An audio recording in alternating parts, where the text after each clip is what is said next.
আচ্ছা, সেমিকন্ডাক্টর বা অর্ধপরিবাহী দ্বারক।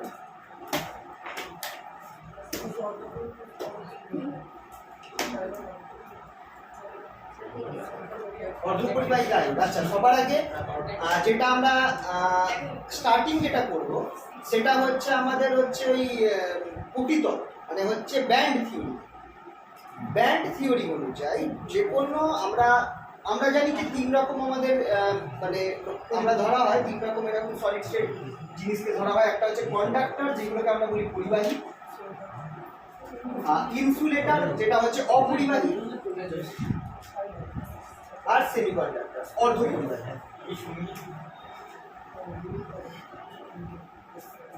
নর্মালি যদি আমি বেশিরভাগই তো আমাদের কম্পাউন্ড কিন্তু ইনসুলেটারের মধ্যে পড়ে। তোমরা যদি পিরিয়ডিক টেবিলের প্রথম 20খানা বা 30খানা যদি তোমরা এলিমেন্ট ধরো, না অ্যালুমিনিয়াম তো হবে না, অ্যালুমিনিয়াম তো মেটালে বেশিরভাগ মানে সিলভার, হ্যাঁ মানে একটুখানি প্রথম দিকে যেগুলো আছে বেশিরভাগই কিন্তু আমাদের হচ্ছে মানে বা বেশিরভাগ কম্পাউন্ড তোমরা বলতে পারো, এলিমেন্ট না ধরেও আমাদের আশেপাশে যে বেশিরভাগ কম্পাউন্ড বা বেশিরভাগ জিনিসপত্রই কিন্তু নন মেটালসের মধ্যে পড়ে যাচ্ছে বা ইনসুলেটারের মধ্যে পড়ে।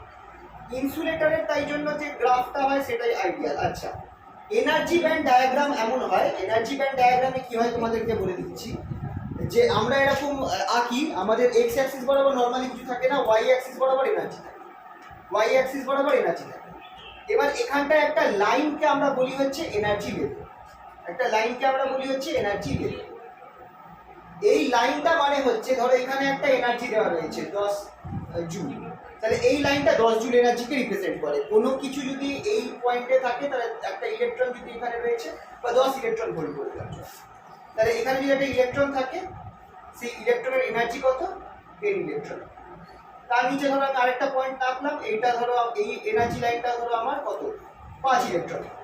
তাহলে এখানে যে ইলেকট্রনটা আছে তার এনার্জি কত? এই ইলেকট্রনটার এনার্জি কত? 5 ইলেকট্রন। মানে আমি এই যে লাইনগুলো আঁকছি, লাইনগুলো সিম্পলি কি রিপ্রেজেন্ট করছে? একটা শক্তিকে রিপ্রেজেন্ট করছে। আর এই যখন আঁকা হয় নর্মালি আমরা এইভাবে আঁকি। ধরো এখানে আমি দেখো প্রথম ওপরের যে এনার্জি, ওপরের যে লাইনটা আছে তার মধ্যে একটা ইলেকট্রন পেয়ে গেছি, নিচের যে লাইনটা আছে সেখানে আমি দুটো ইলেকট্রন পেয়ে গেছি। তাহলে এইটাতে আমি কি বলতে পারি যে আমার যে এখানে যে ছবিটা আঁকা রয়েছে সেই ছবিটার মধ্যে আমার একটা ইলেকট্রন, তিনটে ইলেকট্রন রয়েছে এই পিকচারটার মধ্যে, ঠিক আছে? এটা আমি জাস্ট ওপর জিনিসটা বোঝাচ্ছি।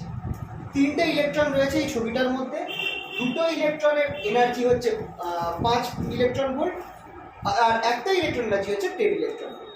তো যেই লাইনের মধ্যে আমি ইলেকট্রনটা আঁকবো সেই লাইনের এনার্জিটাই হচ্ছে ইলেকট্রনের এনার্জি। তো লাইনটা কি রিপ্রেজেন্ট করছে? একটা শক্তিকে রিপ্রেজেন্ট করছে। এটা একটা গ্রাফের মতো ডায়াগ্রাম যেটাকে বলা হয় energy level diagram. Energy level diagram.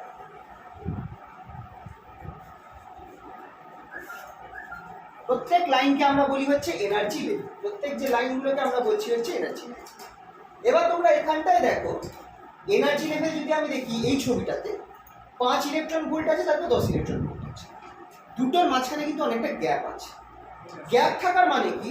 5 electron volt থেকে 10 ইলেকট্রন ভোল্ট যাওয়ার পথে বাকি যতগুলো এনার্জি স্টেট আছে, বাকি যতগুলো এনার্জি আছে তারা এক্সিস্ট করে। কথার কথা মানে আমার এই সিস্টেমটার জন্য আমি 5 ইলেকট্রন ভোল্ট এনার্জি থাকতে পারে, 10 ইলেকট্রন ভোল্ট থাকতে পারে, কিন্তু 6, 7, 8, 9 এরা থাকবে না, এর মাঝখানটা ফাঁকা আছে। তার মানে যে কটা লাইন আমি আঁকছি যে কোনো সিস্টেমের জন্য বা কিছু একটা সিস্টেম হতে পারে, কোনো একটা এলিমেন্ট হতে পারে, তার প্রত্যেক লাইনগুলো আলাদা আলাদা এনার্জিকে রিপ্রেজেন্ট করে। সব থেকে বেস্ট এক্সাম্পল আমি যদি বলি, এইগুলো দেখবে প্রথম দিকে রয়েছে, আমরা যে তোমাদের পিডিএফটা পাঠিয়েছি প্রথমেই এনার্জি ব্যান্ডের সম্পর্কে বলা হয়েছে। তো যদি আমি এটাকে বেস্ট এক্সাম্পল দিই, আমাদের সব থেকে ভালো এক্সাম্পল হচ্ছে একটা অ্যাটম। অ্যাটমের মধ্যে তুমি খেয়াল করো আলাদা আলাদা এরকম অরবিট থাকে। প্রথম অরবিটটাকে আমরা বলি কে, তারপর থাকে এল, তারপর থাকে এ। কেমিস্ট্রিতে পড়েছি জিনিসগুলো।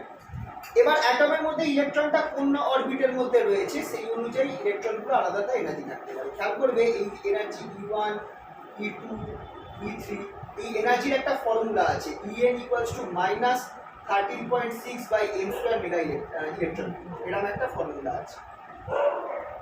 এনার্জি যত উপরের দিকে যাচ্ছে আমার এনার্জি কিন্তু বাড়ছে, কারণ মাইনাস তো, আর এনটা বাড়লে আমার এই সংখ্যাটা কমবে, মানে নেগেটিভ ভ্যালুটা কমবে, তার মানে এনার্জি বাড়বে। হিসাব তো উপরের দিকে যত যাবে এনার্জি বাড়বে। তো এইটা হচ্ছে এনার্জির ফর্মুলা। তুমি যদি প্রথম এনার্জিটা চাও এনের জায়গায় 1 বসাও, তাহলে জাস্ট -13.6 ইলেকট্রন। সেকেন্ডটার জন্য -13.6/4, 2 সেকেন্ড, এনের জায়গায় 2 বসাও, 2 স্কয়ার 4।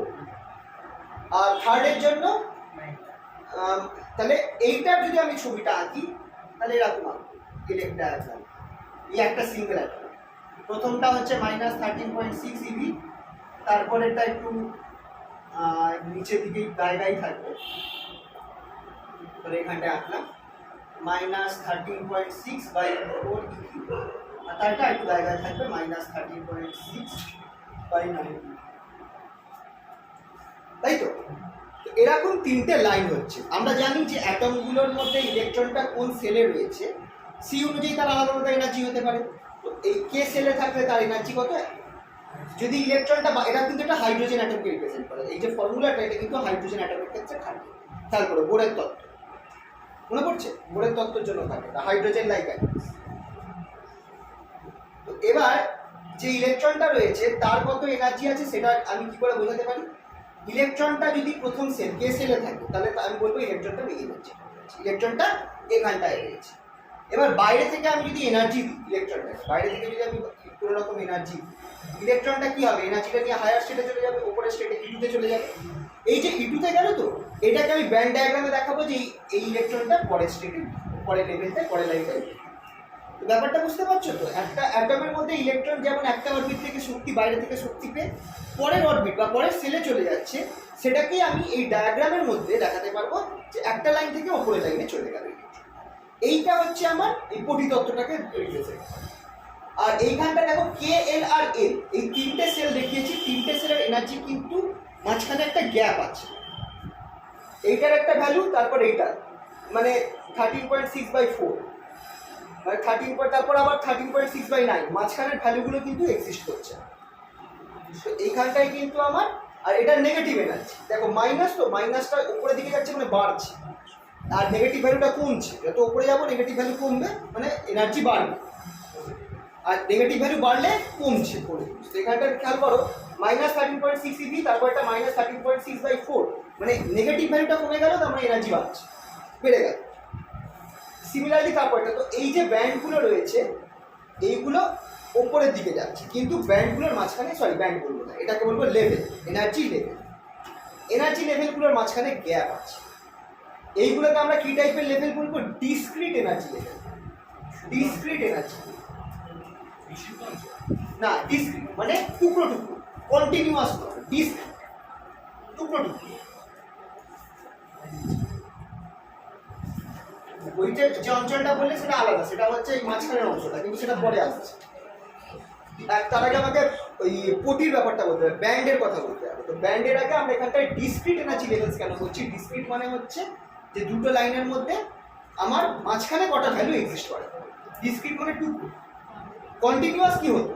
যদি এইটার পরে যতগুলো পসিবল ভ্যালু আছে সবগুলো দিয়ে তখন আমি বলতাম কন্টিনিউয়াস, মানে মাঝখানে কোনো গ্যাপ না, গ্যাপ না থাকলে আমি বলতাম কন্টিনিউয়াস। গ্যাপ আছে মানেই ডিসক্রিট।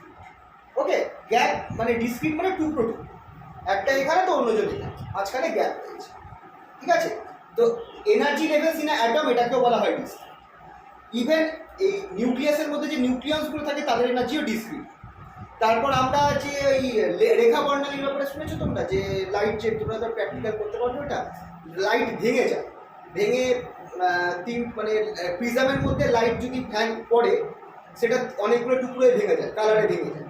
তো সূর্যের আলোটার মধ্যে সব আলো রয়েছে, সব ওয়েভলেন্থের আলো রয়েছে, তো সূর্যের আলোকে তুমি যদি ভাঙো তুমি রামধনুর কালারগুলো দেখতে পাবে সব, সেটা কন্টিনিউয়াস, মানে পরপর কালারগুলো রয়েছে। মোবাইলের স্ক্রিনে যেমন দেখা যায় ওই কালার চেঞ্জ করার সময় যে লালটা আস্তে আস্তে এই অরেঞ্জ হলো, অরেঞ্জ থেকে আস্তে আস্তে ইয়েলো হলো, তারপর থেকে গ্রিন হলো, তারপর ব্লু হলো, তারপর ব্লু থেকে ভায়োলেট, কালারগুলো পরপর রয়েছে, সেটাকে আমি বলবো কন্টিনিউয়াস।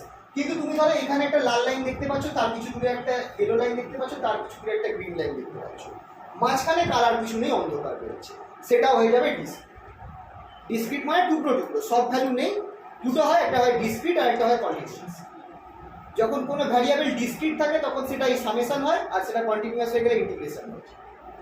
মনে পড়ছে একটু একটু এইসব জিনিসগুলো? ব্লেডের ওই কিছু একটা ছিল, হ্যাঁ? ব্লেডের ধার দিয়ে যে আলো পাস করলো ওটা ওটা তো ডিফ্র্যাকশন না, ডিফ্র্যাকশন না, এখানে বর্ণালীর কথা বলছি। তো যাই হোক, এইটা তোমরা বুঝতে পারলে তো, ডিসক্রিট মানে বুঝতে পেরেছো তো, মাঝখানে গ্যাপ আছে, সেটা হচ্ছে ডিসক্রিট। যদি গ্যাপটা না থাকতো, বা আমি এমন বলি যে যদি এরকম কিছু হতো যে এতগুলো মানে এই যে দুখানা লাইন রয়েছে, ধরো এই যে ধরো E1 এনার্জি আর E2 এনার্জি, এই E1 আর E2 মাঝখানে প্রচুর সংখ্যক লাইন, এনার্জি লাইন আরো রয়েছে, মানে খুব গায়ে গায়ে গায়ে গায়ে লাইনগুলো রয়েছে। তাহলে এই জায়গাটাকে তো আমি আর একটা লাইন বলতে পারছি, খেয়াল করে দেখো, এই দুটো এনার্জি লাইন E1 আর E2 এর মাঝখানে অনেকগুলো টুকরো টুকরো লাইন রয়েছে, সেই লাইনগুলো খুব কাছাকাছি রয়েছে, closely black lines, energy line. তাহলে এই যে পুরো অংশটা মানে অনেকগুলো ছোট ছোট লাইন মিলে গিয়ে তৈরি হলো, এটাকে আর আমি একটা সিঙ্গেল লেভেল আর বলতে পারবো না। এটাকে আমি বলবো হচ্ছে এনার্জি ব্যান্ড। এইটা হয়ে গেল energy band, closely space lines, অনেকগুলো লাইন পরপর রয়েছে, সেটাকে আমরা বলছি হচ্ছে এনার্জি ব্যান্ড। ব্যান্ড কাকে বলা হয়, ক্লিয়ার হলো তো জিনিসটা? এইটা কখন হয়? নর্মালি তোমাদের একটু আগে যে ছবিটা দেখালাম সেটা একটা অ্যাটমের জন্য। অনেকগুলো অ্যাটম যদি পাশাপাশি থাকে, অনেকগুলো অ্যাটম যদি, যেটা নর্মালি যে কোনো মানে কন্ডাক্টর হোক বা যে কোনো এলিমেন্টে হোক, কোনো সলিড স্টেট বস্তুর মধ্যে অনেকগুলো অ্যাটম কাছাকাছি থাকে, তাহলে সেই সকলের জন্য একে এর এনার্জি প্রবাহিত করে, একে এটার উপর এর এনার্জির কিছুটা এফেক্ট ফেলে। তো এই এফেক্ট করার জন্য এই যে দুখানা লাইন ছিল তার মাঝেও অনেকগুলো এনার্জি লেভেলস ঢুকে যায়। তার ফলে আমার আর এই লেভেলসগুলো এত কাছাকাছি হয় যে এটাকে দেখে আমার মনে হয় যে আমার লেভেলগুলো প্রায় কন্টিনিউয়াস হয়ে গেছে, এটা ডিসক্রিটনেসটা হারিয়ে ফেলেছে, মানে সব ভ্যালুগুলো রয়েছে মনে হবে। আরও যদি এটাকে আমি খুবই নিখুঁতভাবে দেখি তখন দেখা যাবে যে মাঝখানে গ্যাপ আছে, মানে ছোটো করে দেখতে হবে, কিন্তু একটু দূর থেকে দেখলে মনে হবে যে না, কোনো নিখুঁত হয়ে গেছে, প্রায় গ্যাপগুলো হারিয়ে ফেলেছে।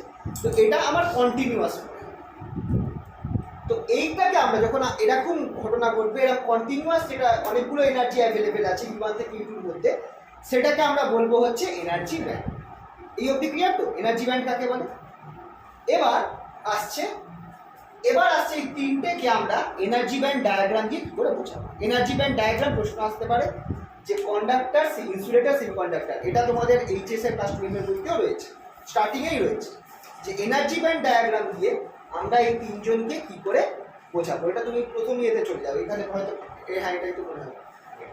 হ্যাঁ, এই যে যোজ্যতা প্রতি, তারপর আরেকটা কি আছে ভ্যালেন্স ব্যান্ড, কন্ডাকশন ব্যান্ডটাকে কি বলে, পরিবাহী প্রতি। নিচেরটা হচ্ছে যোজ্যতা প্রতি, যেটা হচ্ছে ভ্যালেন্স ব্যান্ড। আচ্ছা, নর্মালি যে কোনো একটা বস্তুর ক্ষেত্রে দু রকম এনার্জি ব্যান্ড হবে, এটা মাথায় রাখবে। ওপরের ব্যান্ড একটা, নিচে একটা ব্যান্ড আছে।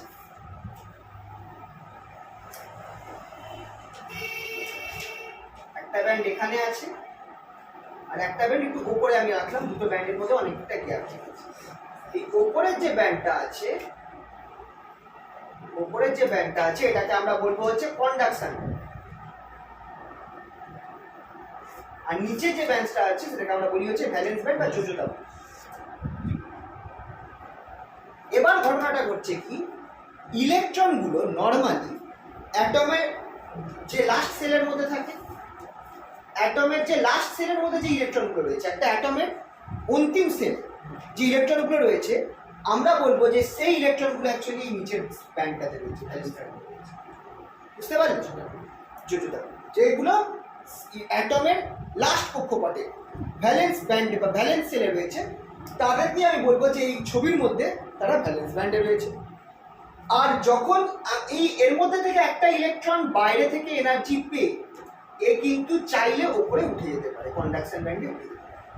কন্ডাকশন ব্যান্ডে উঠে যাওয়া মানেটা কি? কন্ডাকশন ব্যান্ডে উঠে যাওয়ার মানে যে এই যে আমার ব্যান্ড, এই যে ইলেকট্রনটা ছিল সে বাইরে থেকে এনার্জি পেয়ে বেরিয়ে গিয়ে ফ্রি ইলেকট্রন হয়ে যাচ্ছে। এইসব জিনিস দেখবে লেখা রয়েছে, পিডিএফটা দেখবে ভালো করে, দুটোতেই বাংলাতে আর ইংলিশে দুটোতেই লেখা রয়েছে, স্টার্টিংয়ে এগুলোই রয়েছে। ভ্যালেন্স ব্যান্ড থেকে এনার্জি পেয়ে কন্ডাকশন ব্যান্ডে চলে যাওয়া, তার মানে অ্যাকচুয়াল মানে হচ্ছে যে ইলেকট্রনটা যেটা আমার অ্যাটমের মধ্যে বদ্ধ ছিল সেটা এনার্জি পেয়ে কি হয়েছে, ফ্রি ইলেকট্রন হয়ে গেছে। আর ফ্রি ইলেকট্রন হয়ে গেলে তা সে কোথায় ঘুরবে, যে আমার বস্তুটা রয়েছে, যে স্যাম্পেলটা রয়েছে, মেটাল হোক নন মেটাল হোক, তার পুরো ভলিউম জুড়ে ঘুরতে পারে। অর্থাৎ এই বোর্ডের মধ্যে যদি কিছু ইলেকট্রন থাকতে পারে, সেটাই পুরো বোর্ডের মধ্যে ঘোরাফেরা করতে পারে। বোর্ডের কোনো অ্যাটমের সাথে সে বদ্ধ হয়ে নেই, বাউন্ডেড নয়। সেটাকে আমরা বলবো হচ্ছে ইলেকট্রনটা কন্ডাকশন ব্যান্ডে রয়েছে বা ফ্রি ইলেকট্রন হয়ে গেছে। আর এই যে দুটো, এবার এই যে ভ্যালেন্স ব্যান্ড আর কন্ডাকশন ব্যান্ড, তুমি খেয়াল করো, এটা হচ্ছে ভ্যালেন্স ব্যান্ডের সব থেকে উপরের লেভেলটা। কারণ ভ্যালেন্স ব্যান্ড তো অনেকগুলো এনার্জি লেভেল মিলে তৈরি হয়েছে। ব্যান্ড কি বললাম, অনেকগুলো এনার্জি লেভেল মিলে ব্যান্ড তৈরি হয়। এই একদম গায়ের বাউন্ডারিটা হচ্ছে ভ্যালেন্স ব্যান্ডের সব থেকে হাইয়েস্ট লেভেল। আর এখানটায় আমি একটা যে ব্যান্ডটা ধরবো ইসি, সেটা হচ্ছে কন্ডাকশন ব্যান্ডের সব থেকে লোয়েস্ট লেভেল। এই হাইয়েস্ট লেভেল আর লোয়েস্ট লেভেলের মাঝখানে যে গ্যাপটা আছে, সেটাকেই আমরা বলি হচ্ছে অঞ্চল বললে ফরবিডেন এনার্জি গ্যাপ। এই গ্যাপটা থাকার মানে কি, যে কোনো ইলেকট্রনের এই পরিমাণ এনার্জি থাকতে পারবে না। এই জায়গাটা ফাঁকা আছে মানে কোনো ইলেকট্রনের এই পরিমাণ এনার্জি থাকতে পারবে। তার মানে এই যে তুমি একটা অ্যাটমের গায়ে যে ইলেকট্রনটা রয়েছে, অ্যাটমের যে একটা অরবিটে ইলেকট্রনটা রয়েছে, তুমি একটা এমন এনার্জি দিলে, যেটা হয়তো এইখানে এক্সিস্ট করছে, ধরো এটা আমার কি, একটা এমন পরিমাণ এনার্জি ইলেকট্রনটাকে দিলে যেটা আমার এই ফরবিডেন গ্যাপের মধ্যে রয়েছে এনার্জি ভ্যালুটা। কিন্তু অ্যাটমের জন্য দেখাই যাচ্ছে যে এত অবধি এনার্জি ভ্যালুতে মানে ভ্যালেন্স ব্যান্ড রয়েছে, আর এত অবধি এনার্জি ভ্যালুতে কন্ডাকশন ব্যান্ড রয়েছে। এইখানটা ফরবিডেন গ্যাপের মধ্যে পড়ছে। তুমি এই ইওয়ান পরিমাণ যদি তুমি এনার্জি তুমি এই একটা ইলেকট্রনকে দাও, সে কি আমার বেরিয়ে যেতে পারবে? পারবে না। তার মানে যদি তোমার এনার্জি, তুমি যে পরিমাণ এনার্জি দিচ্ছ, সেই এনার্জিটা যদি আমার এই কন্ডাকশন ব্যান্ডের মিনিমাম এনার্জি থেকে কম হয়, তাহলে সে কিন্তু ফ্রি ইলেকট্রন হবে না। খুব সিম্পল আইডিয়া। তাহলে তোমাকে যদি এটাকে বার করতে হয়, ফ্রি ইলেকট্রন করতে হয়, মিনিমাম কত এনার্জি দিতে হবে? ইসি, একদম ইসি বা অরবিট। মিনিমাম ইসি এনার্জি দিলে ইলেকট্রনটা বেরিয়ে যাবে, ফ্রি ইলেকট্রন হয়ে যাবে।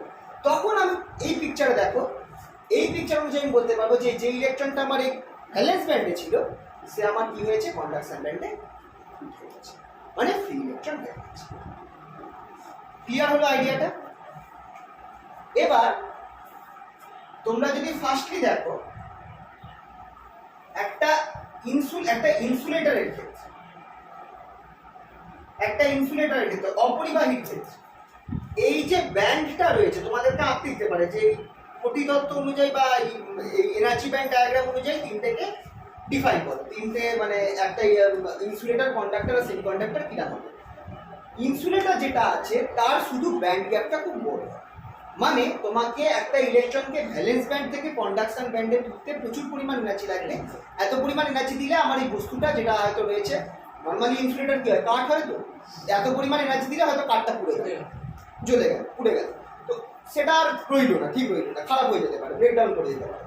তো প্রচুর পরিমাণ এনার্জি লাগবে। এই জন্য এইখানে তোমার ফ্রি ইলেকট্রন পাওয়া মুশকিল, কারণ তোমাকে ভ্যালেন্স ব্যান্ড থেকে কন্ডাকশন ব্যান্ডে তুলতে প্রচুর এনার্জি দিতে হচ্ছে। তো এই জন্য এটা এর মধ্যে সবসময় আমার ফ্রি ইলেকট্রন সংখ্যা কম থাকবে, অর্থাৎ এটা আমার অপরিবাহী হবে ইনসুলেটর। এই কন্ডাক্টরের ক্ষেত্রে খেয়াল করে দেখো পিকচারটা কিরকম হবে, এটা খুব ইম্পর্টেন্ট। কন্ডাক্টরের ক্ষেত্রে দুটো মার্জ হয়ে থাকে, ভ্যালেন্স আর কন্ডাকশন, দুটো মার্জ হয়ে গেছে। এখানে কোনো গ্যাপটাই নেই, এই এনার্জি গ্যাপটাই কন্ডাকশন ব্যান্ডে নেই।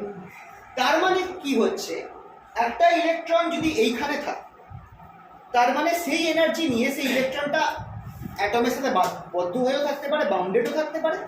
সেম এনার্জি নিয়ে সে আবার ফ্রি ইলেকট্রনও হয়ে থাকতে পারে। মানে এটা একটা লাক বাই চান্স, ইলেকট্রনটা বাউন্ড আছে না, সে ফ্রি আছে সেটা, কিন্তু ওই এনার্জিটা সে নিয়ে সে দুটো অবস্থাতেই থাকবে, বাউন্ড হয়েও থাকতে পারে, আবার ফ্রি ইলেকট্রন হয়ে থাকতে পারে। তার মানে কন্ডাক্টরে যেহেতু তোমার কন্ডাকশন আর ভ্যালেন্স ব্যান্ড দুটো ওভারল্যাপ হয়ে রয়েছে, অর্থাৎ এইখানে তোমার অলরেডি অল টাইম তোমরা ফ্রি ইলেকট্রন পাচ্ছ, সবসময় ফ্রি ইলেকট্রন এক্সিস্ট করছে। তার মানে এর মধ্যে ফ্রি ইলেকট্রন সংখ্যা অনেক বেশি। এই জন্য এগুলো হচ্ছে ভালো, মানে এগুলো পরিবার, এগুলোর মধ্যে কারেন্ট বা হিট ভালোভাবে মানে পরিবহন হবে, গুড কন্ডাক্টর। আর লাস্ট যেটা আছে সেমিকন্ডাক্টর, সেটা হচ্ছে আমার এখানটায় আমার ভ্যালেন্স আর কন্ডাকশন ব্যান্ড কাছাকাছি কাছাকাছি রয়েছে, মানে এনার্জি গ্যাপটা কম, এনার্জি গ্যাপটা কম। অর্থাৎ এইখানে বাইরে থেকে আমি অল্প এনার্জি যদি দিই, বাইরে থেকে যদি আমি অল্প এনার্জি দিই, তাহলেই আমার কি হবে, ভ্যালেন্স ব্যান্ড থেকে একটা ইলেকট্রন উঠে চলে যাবে কন্ডাকশন ব্যান্ড, সেটা হয়ে যাবে ফ্রি ইলেকট্রন। কিন্তু এখানটায় আরেকটা ঘটনা ঘটবে, ভ্যালেন্স ব্যান্ড থেকে একটা ইলেকট্রন বেরিয়ে যাওয়ার ফলে ভ্যালেন্স ব্যান্ডের মধ্যে একটা হোল তৈরি হবে। হোলগুলো অ্যাকচুয়ালি ইলেকট্রনের না থাকাকে বোঝাচ্ছে, কিন্তু এইখানটায় সেমিকন্ডাক্টরের মধ্যে হোলগুলোকেও আমরা পজিটিভ চার্জ হিসাবে ধরবো, কারণ হোলগুলো সেমিকন্ডাক্টরের ভেতরে মুভ করতে, সেমিকন্ডাক্টরের ভেতরে মুভ করতে। তো হোলস আর ইলেকট্রন, তো এইটা কন্ডাক্টর আর সেমিকন্ডাক্টরের মধ্যে খুব বড় তফাৎ। প্রথমত হচ্ছে সেমিকন্ডাক্টর যেগুলো আছে, সেমিকন্ডাক্টর আর কন্ডাক্টরের মধ্যে কী কী তফাৎ? ফার্স্ট অফ অল, সেমিকন্ডাক্টরটা অ্যাকচুয়ালি ইনসুলেটর, এর মধ্যে রেডিলি ফ্রি ইলেকট্রনস অ্যাভেলেবেল নেই, কিন্তু কন্ডাক্টরে রেডিলি ফ্রি ইলেকট্রনস অ্যাভেলেবেল আছে, মানে এটা সবসময় কন্ডাক্ট করতে রেডি। কিন্তু যত হিট বাড়াও, তুমি টেম্পারেচার যদি বাড়াও, কন্ডাক্টরের যে রেজিস্ট্যান্স সেটা বেড়ে যাবে, কন্ডাক্টরের যে রোধ সেটা বাড়বে। কিন্তু সেমিকন্ডাক্টরে যদি তুমি হিট দাও, তখন হবে কি, বেশি পরিমাণ ইলেকট্রনস এই ভ্যালেন্স ব্যান্ড থেকে কন্ডাকশন ব্যান্ডে যাবে। বেশি পরিমাণ ইলেকট্রন যদি ভ্যালেন্স ব্যান্ড থেকে কন্ডাকশন ব্যান্ডে যায়, তাহলে আমার তত বেশি ইলেকট্রন আর হোল তৈরি হবে, আর এই ইলেকট্রন আর হোল কারেন্ট কন্ডাক্ট করে। তার মানে যত তোমার হিট বা টেম্পারেচার বাড়বে, সেমিকন্ডাক্টর তত বেশি কন্ডাক্টিভ হবে, অর্থাৎ তার রোধ বা রেজিস্ট্যান্সটা কি হয়ে যাবে, কমতে শুরু করবে। ক্লিয়ার? হিট দিলে রোধ বাড়বে কেন? কন্ডাক্টরের রোধ বাড়ার কারণ হচ্ছে, কন্ডাক্টরটায় কি হয়, আমার তো নর্মালি একটা কন্ডাক্টরে আয়ন থাকে, আয়নগুলো হচ্ছে যেগুলো হচ্ছে মেটালটার অ্যাটম, যার মধ্যে থেকে ইলেকট্রন বেরিয়ে গেছে, সেইগুলো নর্মালি যেহেতু ইলেকট্রন বেরিয়ে গেছে সেগুলো পজিটিভলি চার্জ, আর সেগুলো ফিক্স থাকে। হিট দিলে এরা কি করবে, নিজের পজিশনে ভাইব্রেট করবে। এরা যদি নিজের পজিশনে ভাইব্রেট করে, তখন তোমার যখন ইলেকট্রনটা মুভ করছে, তখন এদের ধাক্কা খাওয়ার প্রবাবিলিটিটা বেড়ে যাবে। এই ধাক্কা খাওয়ার প্রবাবিলিটিটা বেড়ে যাওয়ার জন্য কন্ডাক্টরে যদি তুমি হিট বাড়ে, তোমার কিন্তু টেম্পারেচারের সাথে রেজিস্ট্যান্স বাড়ে। রেজিস্ট্যান্সের একটা ফর্মুলাও আছে, RT = R01 + alpha t, something like this, একটা ফর্মুলাও আছে। টেম্পারেচার যত বাড়বে, রোধ তত বাড়বে। আর এটার কারণ মেনলি এটা, যে আয়ন্স যেগুলো আছে সেগুলো নিজের জায়গায় ভাইব্রেট করবে। কিন্তু এখানটায় হচ্ছে কি, তোমার হিট বাড়লে তোমার তত বেশি হোলস আর ইলেকট্রনস ফর্ম হচ্ছে। হোলস আর ইলেকট্রনস ফর্ম হলে অটোমেটিক্যালি আমার কি হয়ে যাচ্ছে, যেগুলো কারেন্ট কন্ডাক্টর, মানে কন্ডাক্টর বলবো না, ক্যারিয়ার যেগুলো, ইলেকট্রনস আর হোলসকে আমরা বলবো হচ্ছে ক্ষেত্রে ক্যারিয়ার চার্জ। এদের সংখ্যা বেড়ে যাওয়ার ফলে আমার মানে তারা আরো বেশি ভালো পরিবাহী হয়ে যাবে, আর তাদের কন্ডাক্টিভিটি রেজিস্ট্যান্স কমে যাবে। ঠিক আছে, মেনলি হচ্ছে এই আইডিয়াটা। আর আরেকটা ডিফারেন্স খুব ইম্পর্টেন্ট, কন্ডাক্টরে আমার যে পরিবাহীগুলো, সেগুলো মানে ক্যারিয়ারগুলো, কারেন্ট ক্যারিয়ার, সেগুলো হচ্ছে কেবলমাত্র ইলেকট্রনস। যেখানটায় সেমিকন্ডাক্টরের মধ্যে ইলেকট্রন আর হোল দুখানা পরিবাহী রয়েছে। ইলেকট্রনসগুলো হচ্ছে নেগেটিভলি চার্জ, হোলসগুলো হচ্ছে পজিটিভলি চার্জ। হোলসগুলো হচ্ছে অ্যাবসেন্স অফ ইলেকট্রন। এবার হোলস কীভাবে তৈরি হচ্ছে সেটা বলছি। এই অবধি তাহলে ফার্স্ট, তাহলে এই পার্টটা তোমাদেরকে একটু দেখতে, সেটা হচ্ছে কন্ডাক্টরে তুমি এই এনার্জি ব্যান্ড ডায়াগ্রাম দিয়ে তোমরা কীভাবে রিপ্রেজেন্ট করতে পারছো। এনার্জি ব্যান্ড ডায়াগ্রামটা কি সেটা একটু বুঝে নেবে, আর তারপর তোমরা কীভাবে তুমি এই এনার্জি ব্যান্ড ডায়াগ্রাম দিয়ে তুমি এদেরকে বোঝাতে পারছো, সেটা একটা দ্বিতীয় জিনিসটা নয়। এইসব কিন্তু তোমাদের থার্ড সেমিস্টারে ছিল, হয়েছে? আচ্ছা, এইগুলো না লিখলেও চলবে, এগুলো এমনি ওপর একটু লিখে রেখো কী কী পড়তে হবে সেই হিসাবে, কারণ PDF এর মধ্যে এগুলো ডিটেলস দেওয়া রয়েছে। বুঝলাম? হ্যাঁ,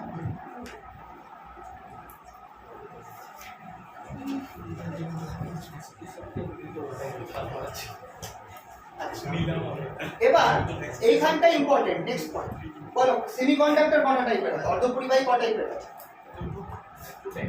কি কি? অ্যাকচুয়ালি একটু ভুল হলো। সবার আগে সেমিকন্ডাক্টর যখন আমি বলছি, দু টাইপ ঠিকই আছে। একটা হচ্ছে ইন্ট্রিনসিক বা পিওর সেমিকন্ডাক্টর, আর একটা হচ্ছে এক্সট্রিনসিক বা ডোপিং এর ব্যাপারটা আসবে। এবার এই যে তুমি বললে না পি টাইপ এন টাইপ, সেটা এক্সট্রিনসিকের আন্ডারে চলে যায়। পি টাইপ আরে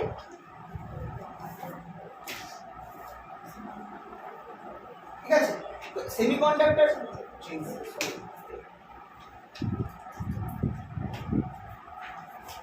আচ্ছা, সেমিকন্ডাক্টরের কটা এক্সাম্পল দাও, দুখানা এক্সাম্পল দাও সেমিকন্ডাক্টর কি কি আছে। Germanium silicon. আচ্ছা, কারা নরমালি সেমিকন্ডাক্টর হয়? যাদের একটা আরো এক্সট্রা আছে? ইলেকট্রন থাকে, আরো কটা এক্সাম্পল দিচ্ছি না, যাদের কি বলে একটা এক্সট্রা ইলেকট্রন থাকে। যাদের নরমালি যাদের শেষ কক্ষপথে 4টি ইলেকট্রন থাকে তারাই সেমিকন্ডাক্টর। এক্সট্রা ইলেকট্রন তো হইলো। না আলাদা, কোথায় ইলেকট্রন এক্সট্রা? 4টি ইলেকট্রন থাকে, মানে ভ্যালেন্স সেল। ভ্যালেন্স সেলে 4টি ইলেকট্রন যারা থাকে, খেয়াল করে জার্মেনিয়াম আর সিলিকন, তোমরা স্ট্রাকচারটা দেখবে।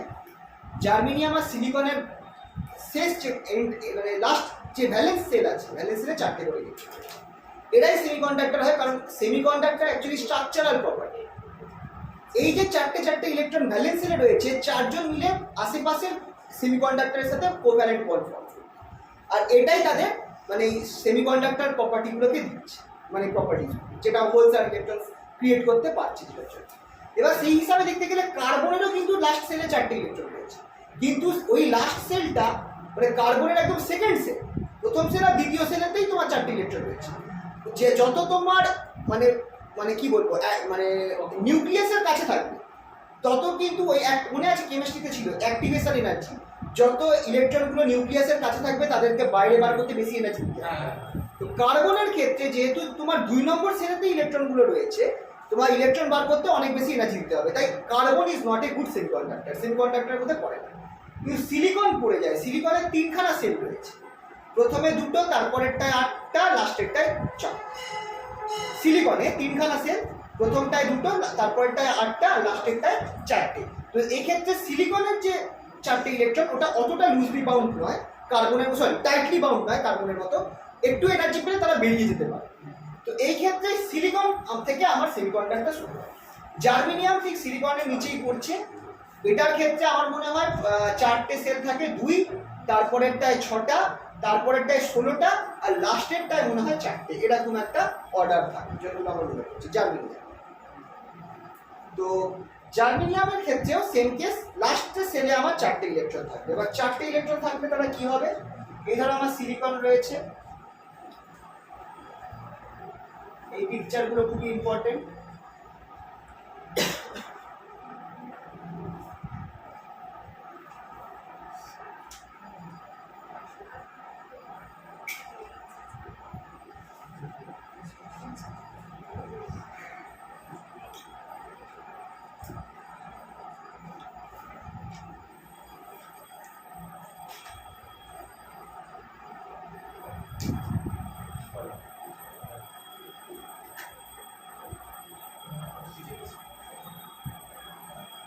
এই যে প্রত্যেকগুলো তার কাছে কাছে যে সিলিকনটার সাথে আছে কোভ্যালেন্ট বন্ড ফর্ম করবে, দুটো ইলেকট্রন কোভ্যালেন্ট বন্ড ফর্ম করছে। তারপরে একটা সিলিকনের আমি গায়ে গায়ে 4টে অ্যাটম রেখেছি, 4টে ইলেকট্রন রেখেছি। এইটার সাথে পাশের যে সিলিকন রয়েছে, এই দুজনের একটা একটা অ্যাটম মিলে এরকম কোভ্যালেন্ট বন্ড ফর্ম করছে। সাইডের তো একই রকম ভাবে তৈরি করেছে, তো এরকম পিকচার আছে।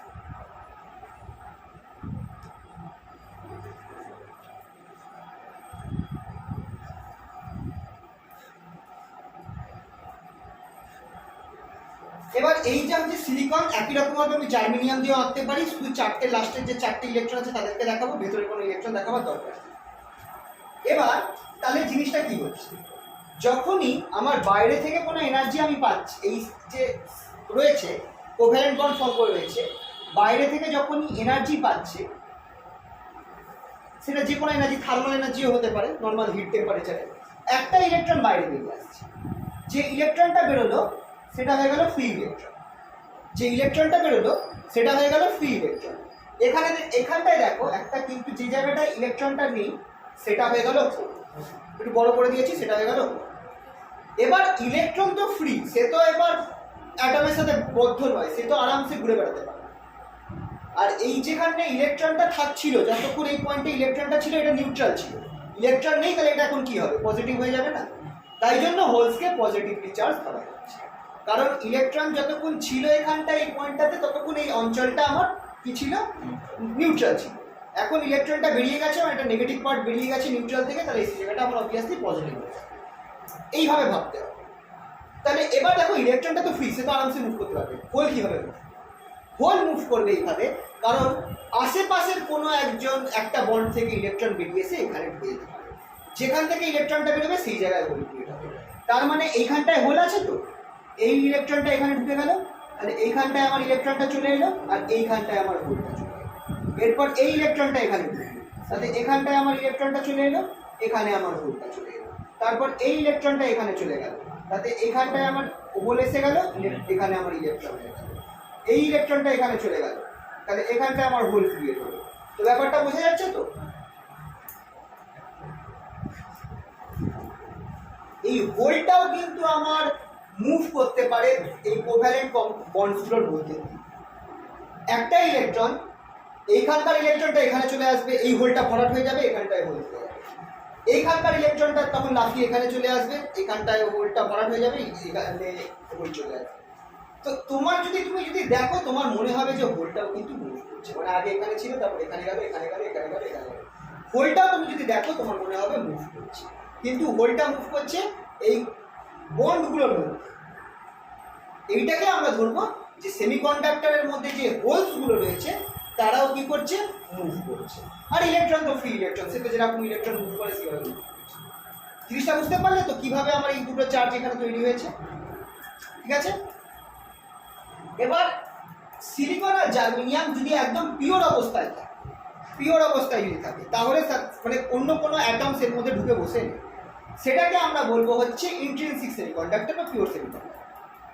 কিন্তু যদি ওটার মধ্যে আমি কিছু অ্যাড করে দিই, কোনো ইম্পিউরিটি অ্যাড করে দিই, যেটা মেন কারণ কি, এই যে নর্মাল সেমিকন্ডাক্টর, এটার কন্ডাক্টিভিটি কিন্তু খুবই কম হিসাব। আমার দরকার হচ্ছে এটার কন্ডাক্টিভিটি, যে ডায়োড বা ট্রানজিস্টার যে আমরা বানাবো সেমিকন্ডাক্টর দিয়ে, আমার চাই যে নর্মাল সেমিকন্ডাক্টরের কন্ডাক্টিভিটিটা বেশি। সেই কন্ডাক্টিভিটিটা আমরা কি করে বাড়াবো? সেই কন্ডাক্টিভিটিটা বাড়াবার জন্য আমাকে করতে হবে কি, তার মধ্যে আমি ডোপিং করবো। ডোপিং কথা মানে হচ্ছে কোনো কিছু বাইরে থেকে কিছু এনহ্যান্সমেন্ট অ্যাড। ডোপিং, ওই ড্রাগ নেওয়াকেও তোমরা শুনবে ডোপিং বলে, ডোপিং টেস্ট করানো হয়, কারণ এটা হচ্ছে তুমি কিছু এমন ইউজ করছো যেটা তোমার অ্যাবিলিটি এনহ্যান্স করে দেবে। সেমিকন্ডাক্টরও সেটাই হচ্ছে, তুমি বাইরে থেকে একটা ইম্পিউরিটি অ্যাটম দিচ্ছ, যার ফলে তোমার কি হয়ে যাচ্ছে, তোমার সেমিকন্ডাক্টরের যে কন্ডাক্টিভিটিটা এনহ্যান্স হচ্ছে। এবার সেটা কি, তো সেই তুমি যখনই একটা বাইরে থেকে কোনো একটা অ্যাটম বা ইম্পিউরিটি দিচ্ছ, সেটা আর পিওর থাকছে না, ইম্পিওর হয়ে যাচ্ছে, সেটা হয়ে যাচ্ছে এক্সট্রিনসিক সেমিকন্ডাক্টর। এবার তুমি কি ইম্পিউরিটি অ্যাটম দিচ্ছ, সেই অনুযায়ী তোমার সেমিকন্ডাক্টরটা হয়ে যাচ্ছে either P type or N type. তাহলে দুটো জিনিস,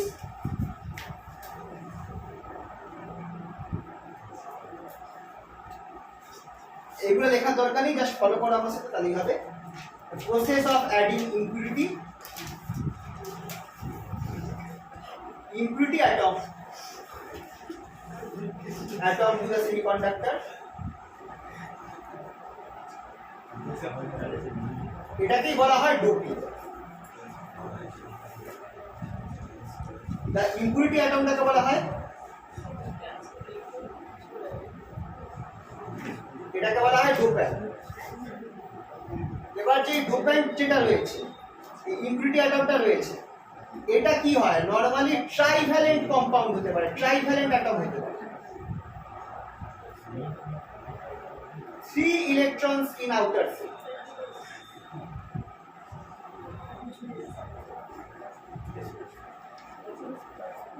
এইটা দিলে আর বা পেন্টাভ্যালেন্ট হতে পারে।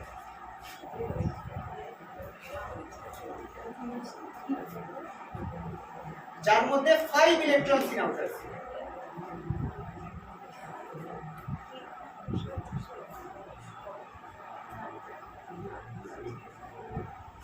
What are example?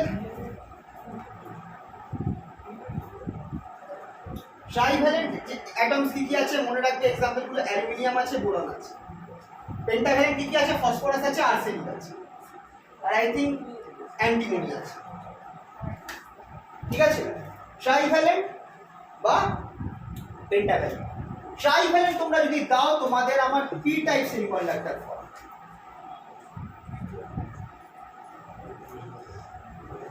আর যদি তোমরা পেন্টাভ্যালেন্ট দাও তাহলে তোমার এন টাইপ সেমিকন্ডাক্টর।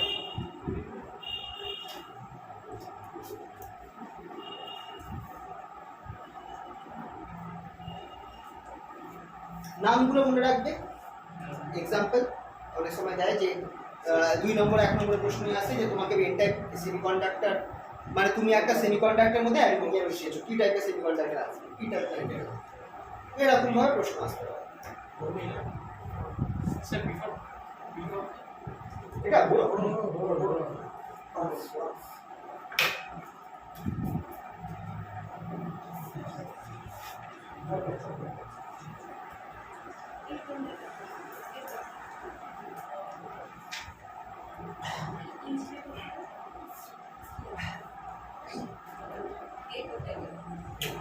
তাহলে এবার দেখো এই জিনিসটা কিভাবে কাজ করছে।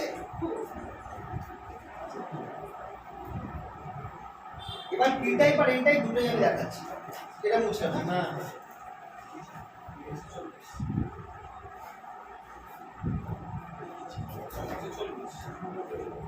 সবার আগে আমরা দেখাচ্ছি এই সাইডে পি টাইপটা দেখাচ্ছি আর এই সাইডে এন টাইপটা। এখানে পি টাইপের ক্ষেত্রে তোমার তুমি ধরো অ্যালুমিনিয়াম দিয়ে দিচ্ছ, একটা অ্যালুমিনিয়াম দিয়ে দিচ্ছে। অ্যালুমিনিয়ামে বলো কটা ইলেকট্রনস রয়েছে? 3টা ইলেকট্রনস আর তার চারপাশে সিলিকন।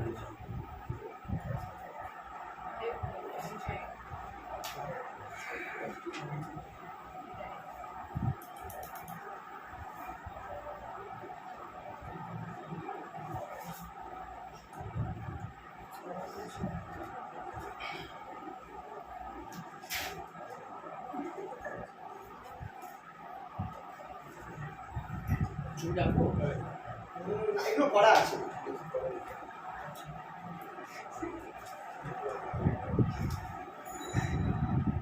আচ্ছা নর্মালি হচ্ছে কি অ্যালুমিনিয়ামে খেয়াল করো এখানটায় কিন্তু অ্যালুমিনিয়ামের গায়ে 3টে রয়েছে, একটা কিন্তু কম আছে, একটা ইলেকট্রন আমার এখানে কম রয়েছে, বাকিগুলো আমার বন্ড ফর্ম করে যাবে,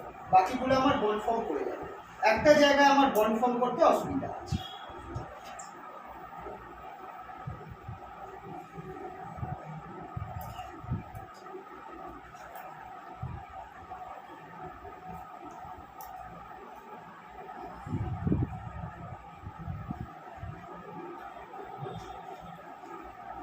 এইখানটায় খেয়াল করো বন্ড ফর্ম, এখানে ততক্ষণ কোভ্যালেন্ট বন্ড ফর্ম করবে না, যতক্ষণ না আমার এখানটায় অ্যালুমিনিয়াম আর একটা ইলেকট্রন থাকে। আচ্ছা অ্যালুমিনিয়ামে দেখো অ্যালুমিনিয়ামের কিন্তু যে সময় 3টে ইলেকট্রন ছিল, 3টে ইলেকট্রন কিন্তু 3টে বন্ড ফর্ম করে নিয়েছে সিলিকনের সাথে। একটা ইলেকট্রন নেই বলে সে একটা জায়গায় কিন্তু বন্ড ফর্ম করতে পারছে না। তো এ যদি কোথাও থেকে বাই চান্স একটা ইলেকট্রন পেয়ে যায় তাহলে কিন্তু এ বন্ড ফর্ম করতে পারে। তো সেই ইলেকট্রনটা সে ধরো এই সিলিকন থেকে পেয়ে গেল, এই সিলিকন নিজের একটা ইলেকট্রন থেকে দিয়ে। এবার অ্যালুমিনিয়ামটা উইদাউট ইলেকট্রন কি ছিল? উইদাউট ইলেকট্রন অ্যালুমিনিয়ামটা ছিল হচ্ছে নিউট্রাল, 3টে ইলেকট্রন নিয়ে অ্যালুমিনিয়াম নিউট্রাল ছিল। এখন যেমনি সে একটা ইলেকট্রন পেল সে কি হয়ে গেল, পজিটিভ না নেগেটিভ? নেগেটিভ হয়ে গেল। তো অ্যালুমিনিয়ামের উপরে আমি এখানটায় নেগেটিভ সাইড দিয়ে দেবো, কারণ অ্যালুমিনিয়ামটা এখন নেগেটিভ চার্জ হয়ে গেল। আর এইখানটায় এখন সে মানে একটা এখানটায় সে কি হলো, এখানটায় সে একটা ইলেকট্রন পেয়ে গিয়ে বন্ড ফর্ম করে দিল। এই পয়েন্টটায় সিলিকনের যেখান থেকে সে ইলেকট্রনটা ধার নিয়েছে সেই পয়েন্টে আবার কি ক্রিয়েট হলো, তাহলে এই যে দেখো যত তুমি অ্যালুমিনিয়াম ঢোকাবে, যতগুলো অ্যালুমিনিয়াম অ্যাটম তুমি ঢোকাবে তোমার এই সেমিকন্ডাক্টরের মধ্যে ততগুলো তোমার হোলস নেই।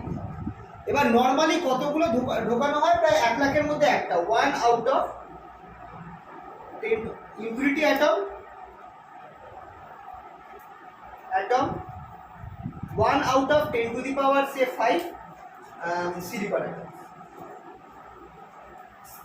10 to the power 5 সিলিকন, মানে 1 লাখ খানা সিলিকন অ্যাটমের মধ্যে তুমি একটা ইম্পিউরিটি অ্যাটম নিচ্ছ, মানে কত কনসেপ্ট, তাতেই তোমরা যথেষ্ট মানে সেমিকন্ডাক্টর পি টাইপ সেমিকন্ডাক্টর পেয়ে যাচ্ছ। যত তুমি বেশি এই ইম্পিউরিটি অ্যাটম দেবে ততগুলো খেয়াল করো হোলস তৈরি হবে। তাহলে নাম্বার অফ হোলস পি যেটাকে আমরা বলি পি ইকুয়ালস টু এন। আচ্ছা আরেকটা এন এ, পিটা হচ্ছে না কনসেন্ট্রেশন অফ হোলস আর এইটাকে আমরা বলবো না কনসেন্ট্রেশন অফ এই কি মানে ইম্পিউরিটি। আচ্ছা এখানটায় একটা জিনিস আছে, অ্যালুমিনিয়ামটা কি করছে, ইলেকট্রনসে নিয়ে নিচ্ছে সেমিকন্ডাক্টর থেকে, সেমিকন্ডাক্টরের কোথাও থেকে একটা ইলেকট্রন নিয়ে নিচ্ছে, তাহলে অ্যাকসেপ্ট করছে, তাই জন্য এটাকে আমরা বলছি হচ্ছে অ্যালুমিনিয়ামটাকে আমরা বলছি অ্যাকসেপ্টার আয়ন। এই অ্যালুমিনিয়ামটাকে আমরা কি বলছি, এটাকে বলা হয় নেগেটিভলি চার্জ অ্যাকসেপ্টার আয়ন।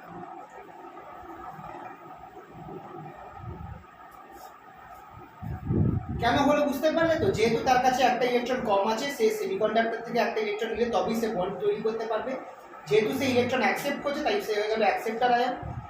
যতক্ষণ তার কাছে এক্সট্রা ইলেকট্রন ছিল না, সে নিউট্রাল ছিল, যেমনি সে ইলেকট্রন পাচ্ছে সে হয়ে যাচ্ছে নেগেটিভ, তাহলে অ্যাকসেপ্টার আয়ন সবসময় নেগেটিভলি চার্জ হবে, তাই এন এ দিয়ে রিপ্রেজেন্ট করা হচ্ছে, এ স্ট্যান্ডস ফর অ্যাকসেপ্ট। আর যতগুলো তোমার এই অ্যালুমিনিয়াম বা অ্যাকসেপ্টার আয়ন দেবে, আয়ন কেন বা নেগেটিভলি চার্জ হয়ে গেছে তাই জন্য আয়ন বলা হচ্ছে, ততগুলো তোমার হোলস। কনসেন্ট্রেশন মানে হচ্ছে number per unit volume, concentration হচ্ছে নাম্বার পার ইউনিট ভলিউম, তাই এখানে পার ইউনিট ভলিউমে কতগুলো হোলস আছে, পিটাকে আমরা এখানে নাম্বার অফ হোলস বলছি, সেটা equals to number of acceptor. N টাইপে একই রকম ভাবে কি হয়, এন টাইপের হিসাব খুবই সহজ, তুমি একটা ফসফরাস দিয়ে দিয়েছো, ফসফরাসের মধ্যে তোমার 5খানা অ্যাটম আছে, পেন্টাভালেন্ট মানে 5টা ইলেকট্রন, চারটে যে আছে, প্রথম চারটে যে আছে সে কি করবে, সিলিকনের সাথে বন্ড ফর্ম করে দেবে, চার সাইডে সিলিকনের সাথে বন্ড ফর্ম করে দেবে।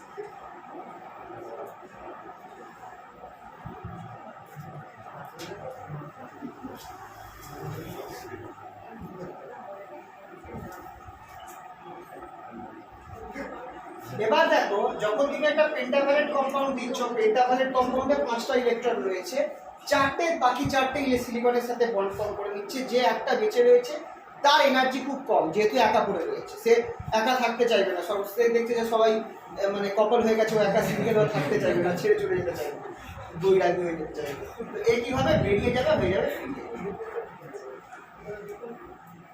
এইভাবে। ফসফরাসটা কি করছে বা পেন্টাভ্যালেন্ট ইম্পিউরিটিটা কি করছে, সে নিজে একটা এক্সট্রা ইলেকট্রনকে ডোনেট করে দিচ্ছে, কাকে ডোনেট করছে, সেমিকন্ডাক্টর, তো ডোনেট করা খুবই ভালো কাজ, তাই জন্য সে পজিটিভ হয়ে গেল। আর সিম্পলি যতক্ষণ তার কাছে ইলেকট্রন ছিল সে নিউট্রাল ছিল, এখন সে যদি তার একটা নেগেটিভ অংশকে দিয়ে দেয়, ইলেকট্রনকে যদি ডোনেট করে দেয়, সে অটোমেটিক্যালি সে কি পজিটিভ চার্জ অ্যাকুয়ার করবে, তো এইটা হয়ে গেল পজিটিভ। তাহলে এই যে ইম্পিউরিটিগুলোকে আমরা বলবো পজিটিভলি চার্জ ডোনেট করছে, তাই ডোনার আয়ন। আর এইটা হবে আমার n equals to ND, n subscript d, না এটা হচ্ছে concentration of electrons in semiconductor equals to concentration of donor ion. কারণ যতগুলো তুমি এই ফসফরাস অ্যাটম ঢোকাচ্ছ ততগুলোই তুমি এক্সট্রা ইলেকট্রন পাচ্ছ, ঠিক আছে। তো এটা হচ্ছে, এছাড়াও থাকবে কিছু এক্সট্রা থার্মাল অ্যাজিটেশনের জন্য, মানে বাইরে থেকে থার্মাল এনার্জি পেয়ে কিছু ইলেকট্রন বাইরে বেরিয়ে আসতে পারে, সেটা খুবই কম।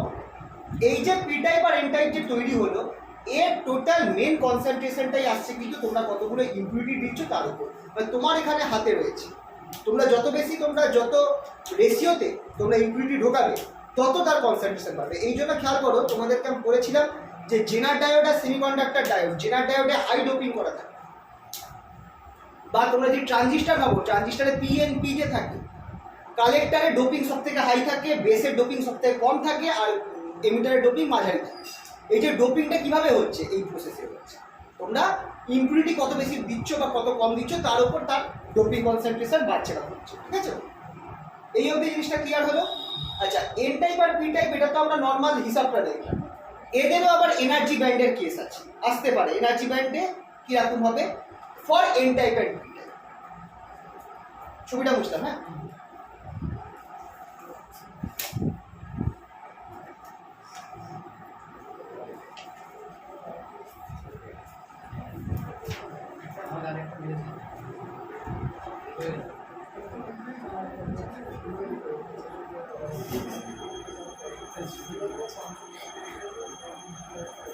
এনার্জি লেভেল যদি দেয়,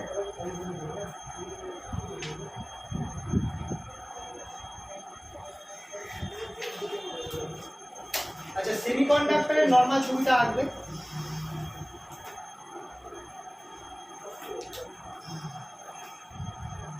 এখানে কন্ডাকশন ব্যান্ড আর এখানটায় ভ্যালেন্স ব্যান্ড।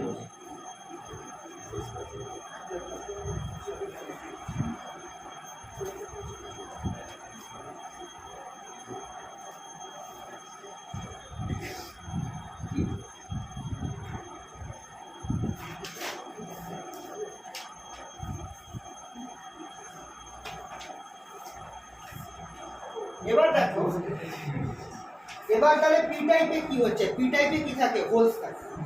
হোলস মানে হচ্ছে তুমি খেয়াল করো, তুমি একটা ইম্পিউরিটি ঢোকাচ্ছ, সেই ইম্পিউরিটিটা ঢোকাবার ফলে সেই ইম্পিউরিটি কি হচ্ছে, সেমিকন্ডাক্টর থেকে ইলেকট্রন টেনে নিচ্ছে, তার ফলে হোলস ক্রিয়েট হচ্ছে। তো আমরা এখানটায় যদি সেইটা এই ডায়াগ্রামে দেখাই, আমি কি করবো, ভ্যালেন্স ব্যান্ডের কাছে আমি একটা এনার্জি লেভেল আঁকবো। একটাই লেভেল আছে ভ্যালেন্স ব্যান্ড থেকে একটু ওপরে, যে ফরবিডেন গ্যাপ যেখানে ছিল সেই ফরবিডেন গ্যাপের মধ্যে একটা লাইন হবে। এইটা হচ্ছে energy level of acceptor ion. এইটা হচ্ছে energy level of acceptor ion. তার মানে এটা কি, আমি যে অ্যালুমিনিয়ামটা ঢুকিয়েছিলাম, সেইটার লাইনটা এইটা, মানে অ্যালুমিনিয়ামের যে একটা ইলেকট্রন তো দিয়ে নেবে, তো সেই ইলেকট্রনটার কত এনার্জি থাকতে হবে, এই পরিমাণ এনার্জি থাকতে হবে। মানে ভ্যালেন্স ব্যান্ড থেকে, মানে পাশের একটা সেমিকন্ডাক্টরের অ্যাটম থেকে একটা ইলেকট্রন কি হতে পারে, এই অ্যালুমিনিয়ামটার এনার্জি লেভেলে উঠে যেতে পারে। তার মানে কি হলো, সেমিকন্ডাক্টরের একটা অ্যাটম, তার একটা ইলেকট্রন কাকে দিয়ে দিল, অ্যালুমিনিয়ামটাকে। এবার এখানটায় মজার জিনিস হচ্ছে, এই ইলেকট্রনটা কিন্তু কন্ডাকশন ব্যান্ডে ওঠেনি, ফ্রি কিন্তু হয়নি, কোথায় গেছে, এই অ্যাকসেপ্টর আয়নের লেভেলে চলে গেছে, মানে অ্যালুমিনিয়ামটা নিয়ে নিয়েছে। খেয়াল করবে, ইলেকট্রনটাকে এখানে অ্যালুমিনিয়ামটা নিয়ে নিয়েছে, অ্যালুমিনিয়াম অ্যাটমটা নিয়ে নিয়েছে, এ কিন্তু ফ্রি ইলেকট্রন হয়নি, কন্ডাকশন ব্যান্ডে যাওয়া মানে সে ফ্রি হয়ে গেছে, কিন্তু এখানে সে ফ্রি হয়নি। ফ্রি হতে গেলে তাকে অনেক এনার্জি লাগবে, কিন্তু সিলিকন থেকে সে অ্যালুমিনিয়ামে চলে গেছে, এই লাইনটা নয় তাই।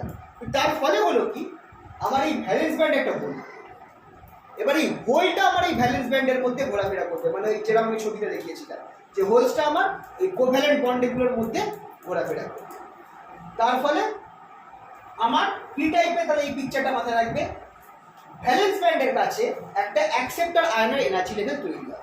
এই অ্যাকসেপ্টর আয়নটা হচ্ছে, আমি যে আগের পিকচারটা দেখছিলাম তারপরে অ্যালুমিনিয়াম অ্যাটম। সে কি করতে পারে, ভ্যালেন্স ব্যান্ড থেকে একটা ইলেকট্রন নিয়ে নিতে পারে। ইলেকট্রনটা ফ্রি হবে না, কারণ ফ্রি হতে গেলে তাকে অনেক এনার্জি লাগবে, কিন্তু অল্প এনার্জি নিয়েই সে কিন্তু এই লেভেলে চলে যেতে পারে, মানে সিলিকন থেকে বেরিয়ে অ্যালুমিনিয়ামের অ্যাটমের গায়ে চলে যেতে পারে। তার ফলে আমার সিলিকনগুলোর গায়ের মধ্যে, অ্যাটমগুলোর মধ্যে আমার একটা করে হোল তৈরি হয়ে যাবে, ইলেকট্রন অ্যাবসেন্ট, সেইটাই আমার রূপে পুরো সেমিকন্ডাক্টর।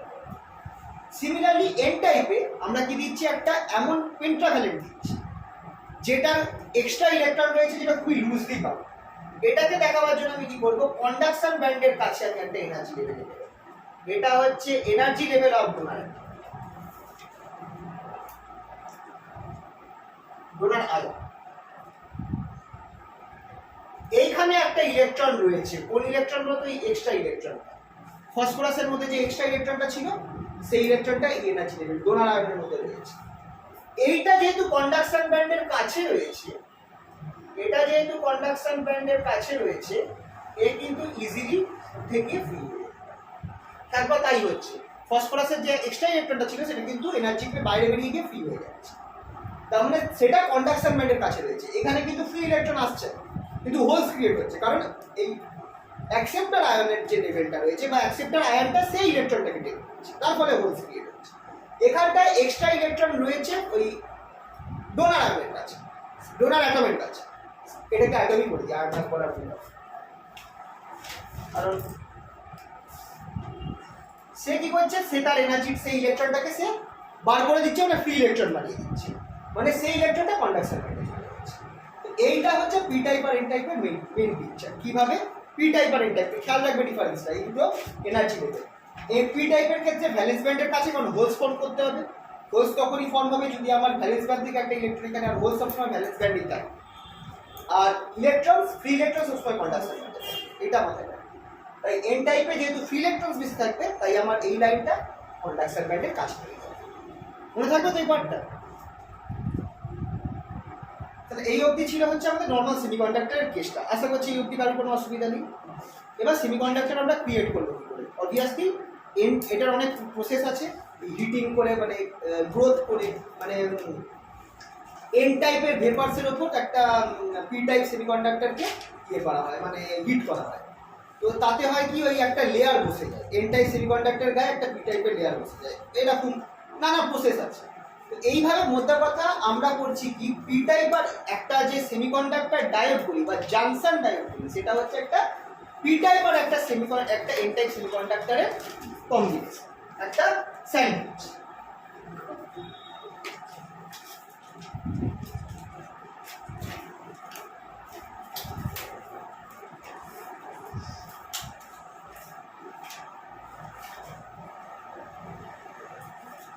সেমিকন্ডাক্টর ডায়োড এখানটায় থাকছে কি, একটা বড় সেমিকন্ডাক্টর টুকরো রাখলাম। কিভাবে জাংশন ডায়োড রাখবে যদি আসে,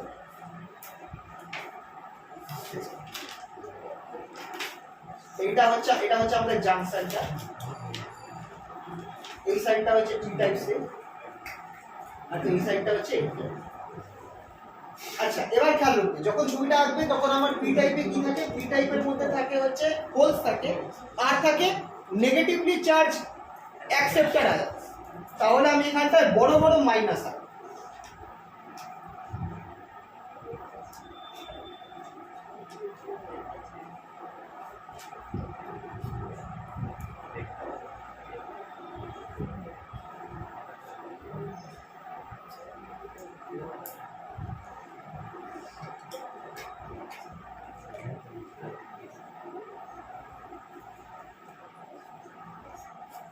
এইগুলো হচ্ছে আমার নেগেটিভ অ্যাকসেপ্টার আয়ন্স।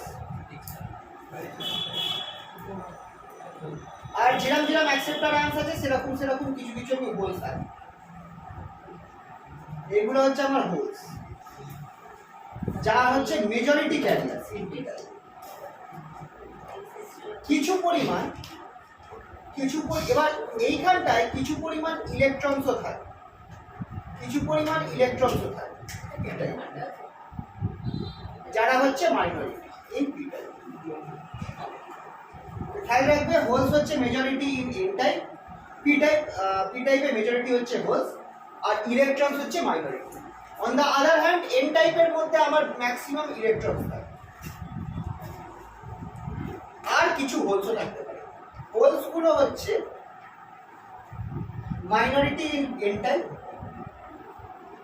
আর ইলেকট্রনসগুলো হচ্ছে মেজরিটি ইন এন টাইপ।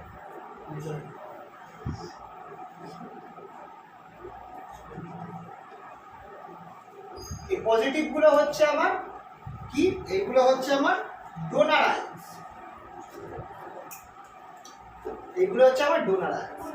এবার তোমরা খেয়াল করো, এই মাঝখানের একটা অংশটায় আমি কিন্তু কোনো হোলস বা ইলেকট্রন আঁকিনি। মাঝখানের এই জাংশনের পাশে একটা অংশ আছে, সেখানে আমি কোনো হোলস বা ইলেকট্রন আঁকিনি। এই অংশটা হচ্ছে আমার ডিপ্রিশন।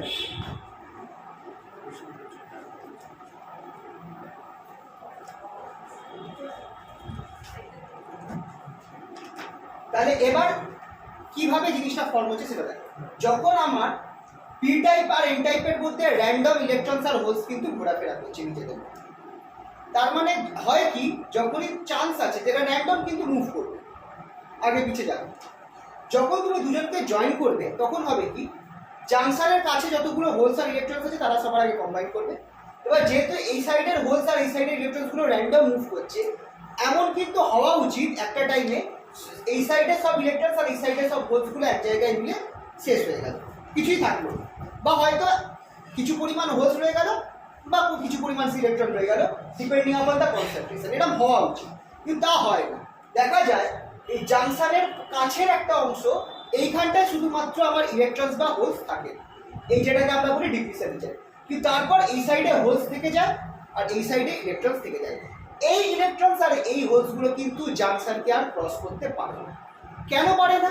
তার কারণ হলো, খেয়াল করে দেখো, এই জাংশনের কাছের এই অংশটাই আমার যখন হোলস আর এই নেগেটিভলি চার্জ অ্যাকসেপ্টার আয়ন্স ছিল, এই জায়গাগুলোতে যখন আমার অ্যাকসেপ্টার আয়ন্সগুলো ছিল প্লাস হোলসগুলো ছিল, এই জায়গাটা ওভারঅল নিউট্রাল ছিল। সিমিলারলি তুমি এই অংশটা দেখো, এই অংশটাই যখন আমার ডোনার আয়ন্স ছিল পজিটিভলি চার্জ প্লাস ইলেকট্রনগুলো ছিল, এই অংশটা আমার টোটালি নিউট্রাল ছিল। যখন দুটোকে আমি জয়েন করলাম, এই অংশের যে ইলেকট্রন আর এই অংশের হোলসগুলো কম্বাইন করে গেল, তার ফলে এই অঞ্চলটাতে আমার ইলেকট্রন কম হয়ে গেল, ফলে এই অংশটায় এই পজিটিভলি চার্জ ডোনার আয়নের জন্য একটা নেট পজিটিভ চার্জ ক্রিয়েট হলো এই অংশটায়, শুধু এই অংশটা। আর এই অংশটায় কি হলো, শুধু যে অ্যাকসেপ্টার আয়ন্সগুলো রয়েছে তার জন্য এই অংশটা একটা নেট নেগেটিভ চার্জ ক্রিয়েট হলো, কারণ এই সাইডে যখন হোলসগুলো ছিল তখন পুরোটা নিউট্রাল ছিল, এবার হোলসগুলো এই সাইডের ইলেকট্রনের সাথে কম্বাইন করে গেছে। কিন্তু এরা তো কম্বাইন করতে পারবে না, এরা তো ফিক্সড, এরা তো নড়াচড়া করতে পারে না, নন মুভেবল, ইনমুভেবল সরি। তো এরা কিন্তু এদের জন্য, এই ডোনার আয়ন্সের জন্য জাংশনের কাছে এই সাইডটায় একটা পজিটিভ চার্জ ক্রিয়েট হয়েছে, আর এই অ্যাকসেপ্টার আয়ন্সের জন্য জাংশনের এই সাইডে একটা নেগেটিভ চার্জ ক্রিয়েট হয়েছে। তার ফলে একটা ইলেকট্রিক ফিল্ড তৈরি হবে, যেটা এই পজিটিভ থেকে নেগেটিভ চার্জের দিকে যাবে, যেটাকে আমরা বলবো ব্যারিয়ার ফিল্ড ক্রিয়েট হবে এই জাংশনের মধ্যে, জাংশন ব্যারিয়ারও বলা যেতে পারে।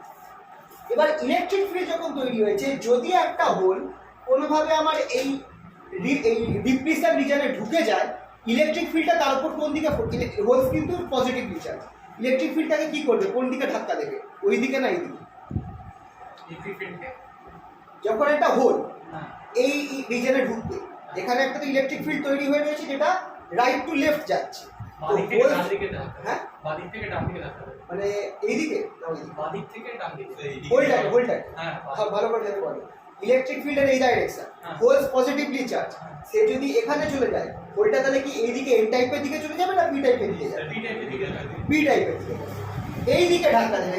একটা পজিটিভ চার্জের উপর ইলেকট্রিক, হ্যাঁ হোলসের কথা, পজিটিভ চার্জের উপর ধাক্কাটা সবসময় ইলেকট্রিক ফিল্ডের দিকে পড়ে, নেগেটিভ চার্জের উপর ধাক্কাটা সবসময় ইলেকট্রিক ফিল্ডের অপোজিট দিকে পড়ে।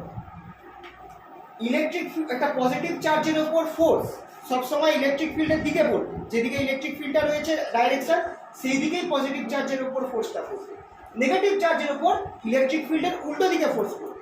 তার ফলে হলো কি, যখন একটা হোল যদি আমার এই রিজনে ঢুকে যায়, এই ইলেকট্রিক ফিল্ডটা থেকে ধাক্কা দিয়ে আবার যেখান থেকে এসেছিল সেখানে পাঠিয়ে দেবে, অর্থাৎ পি টাইপ। একই রকমভাবে যদি একটা ইলেকট্রন যদি আমার এখানটায় ঢুকে যায়, তাকে আবার এই ইলেকট্রিক ফিল্ডটা ধাক্কা মেরে এন টাইপে পাঠিয়ে দেবে। এর ফলে হবে কি, আর আমার কোনো ইলেকট্রন বা কোনো হোল এই রিজনটার মধ্যে ঢুকতে পারবে না, কারণ ইলেকট্রিক ফিল্ড যেটা তৈরি হয়েছে তাকে ধাক্কা মেরে বাইরে বার করে দেবে। সেটা যদি না হতো, তাহলে এই র্যান্ডম মোশন করতে করতে ইলেকট্রনস আর হোলগুলো জাংশনে এসে কম্বাইন করবে। কিন্তু এই ইলেকট্রিক ফিল্ডটা তৈরি হওয়ার ফলে আর এই সাইডের হোলস বা এই সাইডের ইলেকট্রনস এই ডিপ্রেশন রিজনে ঢুকতেও পারবে না।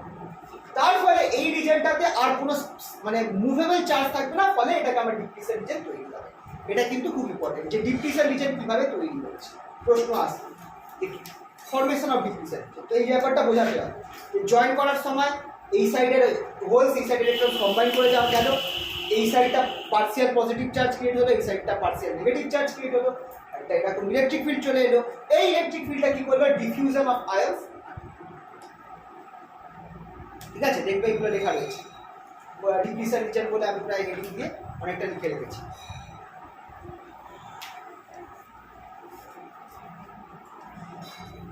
বলো কোনো অসুবিধা কারণ?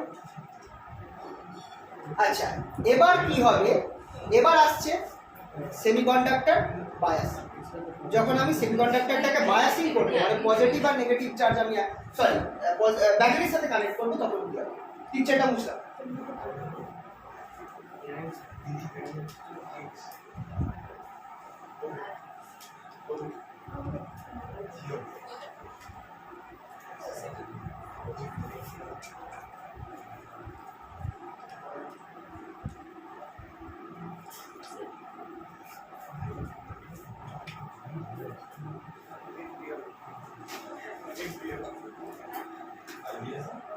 দু রকম বায়াসিং হয়, একটা হচ্ছে ফরওয়ার্ড বায়াস। ফরওয়ার্ড বায়াসে কি করি আমরা,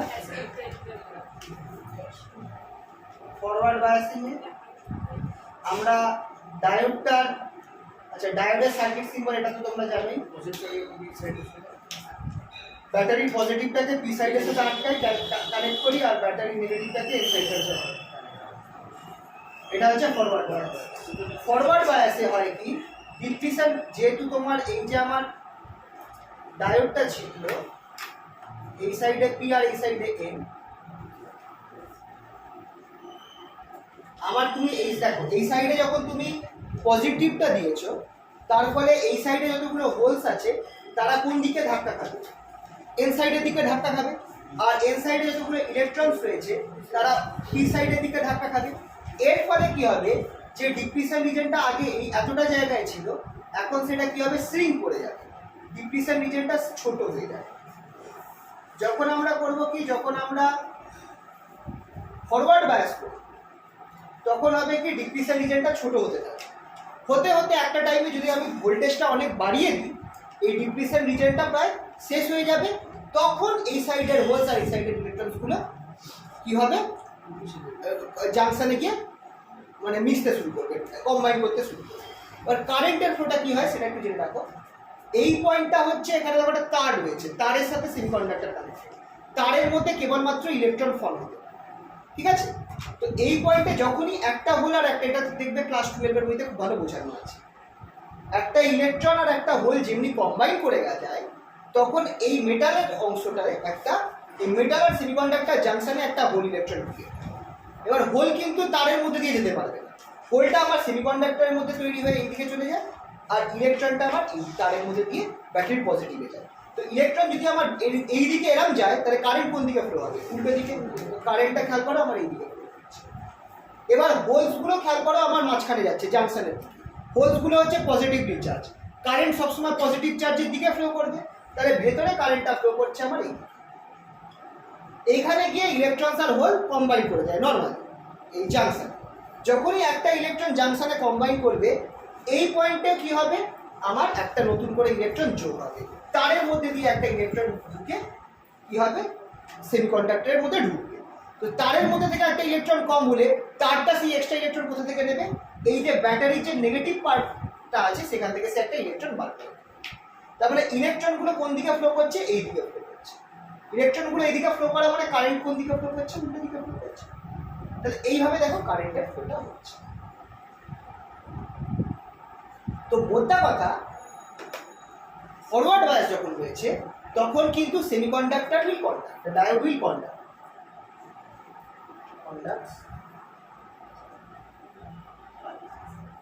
এটা তোমরা কোথায় ভালো পড়েছো, রেকটিফায়ার। রেকটিফায়ার পুরোটা এই জিনিসের উপরই দাঁড়িয়ে রয়েছে, যে যখন ফরওয়ার্ড বায়াস হচ্ছে তখন কন্ডাক্ট করছে, ডায়োডটা কারেন্ট কন্ডাক্ট করছে, রিভার্স বায়াস যখন হচ্ছে তখন কন্ডাক্ট করছে। এবার এখানটা আরেকটা ব্যাপার আছে, একটা ডায়োডের ইকুইভ্যালেন্ট সার্কিট। ইকুইভ্যালেন্ট সার্কিট কিরকম হবে, নর্মালি একটা ডায়োডের ইকুইভ্যালেন্ট সার্কিট হচ্ছে, তুমি আইদার একটা ছোট্ট ব্যাটারি ধরতে পারো, বা তোমরা ক্লোজ সার্কিট ধরতে পারো, মানে একটা তার দিয়ে জাস্ট জোড়া রয়েছে। আইডিয়াল ডায়োডের এটা তার দিয়ে জোড়া রয়েছে, কারেন্ট পাস করে যাবে। কিন্তু নর্মালি এটার একটা কাটিং ভোল্টেজ থাকে, তুমি এইটাকে একটা কাটিং ভোল্টেজের ব্যাটারি সমান ধরতে পারো। গামা এটাকে আমরা বলি হচ্ছে কাটিং। বলো কমতে দেখো, প্রথমে বাড়াচ্ছ কিন্তু কাটিং ভোল্টেজের থেকে কম আছে, আমি ছবিতে দিয়ে দেখাচ্ছি। এইটা মাথায় রাখবে, বডিটা মাঝখানে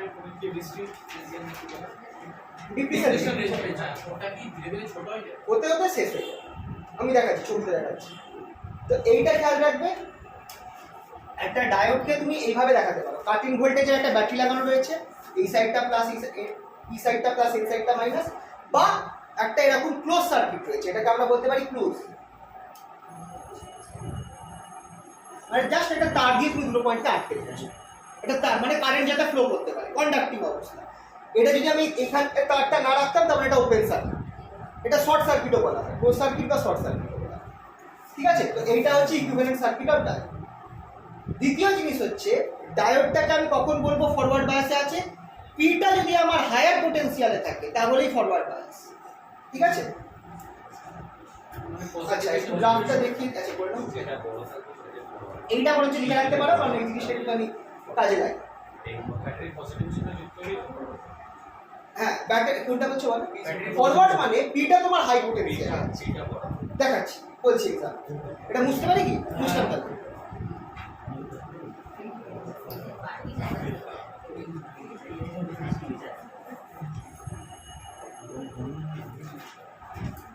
আচ্ছা which of the following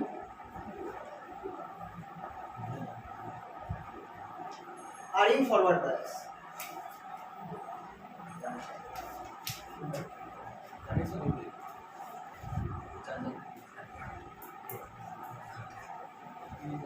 তোমাদের কটা এক্সাম্পল দিচ্ছি -2 ভোল্ট -6 ভোল্ট +2 ভোল্ট +6 ভোল্ট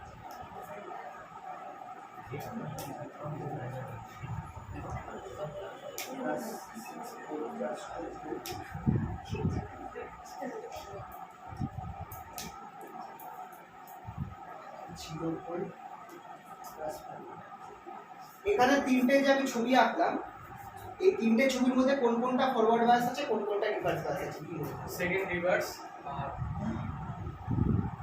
আর সেকেন্ড রিভার্স বাকি সব ফরওয়ার্ড সেকেন্ড রিভার্স এই যে ছবিটা আমি এঁকেছি এখানটায় কেবলমাত্র সেকেন্ডটা আমার রিভার্স বায়াস আছে কারণ আমার পি সাইডটা এন সাইডের থেকে বেশ কম পজিটিভ আছে বাকি সবগুলোতে তুমি দেখো পি সাইডটা এন সাইডের থেকে কম নেগেটিভ আছে মানে বেশি পজিটিভ তাহলে এটাকে ফরওয়ার্ড বায়াস আমরা ধরতে পারবো ফরওয়ার্ড বায়াস মানে কিন্তু এই নয় যে এইটা পজিটিভই হবে এটা নেগেটিভই হবে যদি এরকমও হয় এখানে -2 এখানে -6 মানে এন টাইপের থেকে পি টাইপটা হাই পোটেনশিয়ালে আছে সেটাকেও আমরা ফরওয়ার্ড বায়াস ধরতে পারি ঠিক আছে তো খেয়াল রাখবে একই রকম ভাবে এইটাও ফরওয়ার্ড এটা নরমাল এখানটায় দেখো মাইনাস নেই কিন্তু আমার এটা বেশি পজিটিভ এন পি সাইডটা with respect to A that's why it is also forward bias এটাও ফরওয়ার্ড তো বোঝাই যাবে মানে এটা আমি বলতে চাইছি যে আমাকে যে সবসময় নেগেটিভ হতে হবে আর একটা পজিটিভ হতে হবে তা কিন্তু না দুটো নেগেটিভ হলেও আমার ফরওয়ার্ড বায়াস হতে পারে গিভেন এইটা আমার কম নেগেটিভ বা বেশি পজিটিভ বোঝা গেল তো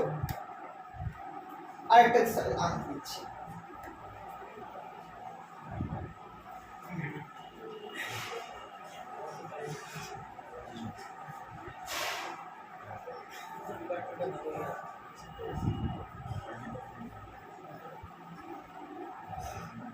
Find the current through the circuit.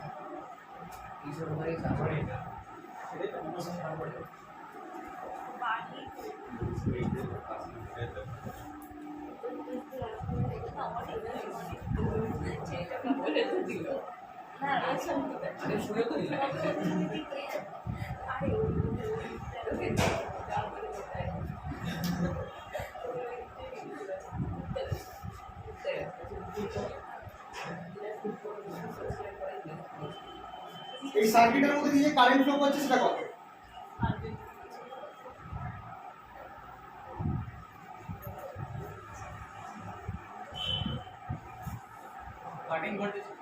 কাটেন ভোল্টেজ দেওয়া আছে ওকে 2/10 কাটিং ভোল্টেজ দেওয়া থাকলে ডায়োডের জায়গায় আমরা কি করব ইকুইভ্যালেন্ট সার্কিটটা কি হয়ে যাবে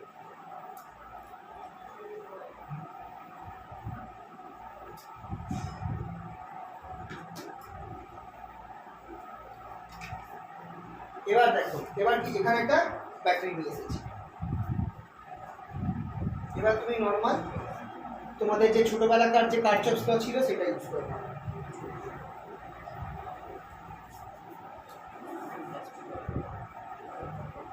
কারচপ ভোল্টেজ বা এরকমও ভাবতে পারো দুটো ব্যাটারি যদি মুখোমুখি থাকে মানে একটা ব্যাটারির পজিটিভের সাথে অন্য ব্যাটারির পজিটিভ যদি মুখোমুখি থাকে তাদের ইএমএফটা মাইনাস হয় আর যদি দুজনে পিঠে পিঠে থাকে তাহলে ইএমএফটা প্লাস হয় যখন আমরা দুখানা ব্যাটারি আগে পুরনো টর্চে লাগাতাম না দুটো ব্যাটারিকে কিন্তু পেছন পেছন লাগাতাম মানে একটা নেগেটিভ অন্যটার পজিটিভের সাথে কানেক্টেড তাহলে পোটেনশিয়ালটা যোগ হয়ে যাবে কিন্তু যদি আমার মুখোমুখি থাকে মানে একটা পজিটিভ অন্যের পজিটিভের সাথে লেগে রয়েছে এর পোটেনশিয়াল অন্যের পোটেনশিয়ালটাকে কেটে দেবে তার মানে এইটা মাইনাস এটা হবে টোটাল পোটেনশিয়াল হবে এইটা মাইনাস এইটা টোটাল পোটেনশিয়াল পেয়ে গেলে কত হবে 1.5 এবার কারেন্ট তোমরা বার করতে পারবে না কারেন্টের সার্কিটে সেম রয়েছে আর এটা ফরওয়ার্ড বায়াসে রয়েছে তার মানে কারেন্ট ফ্লো করবে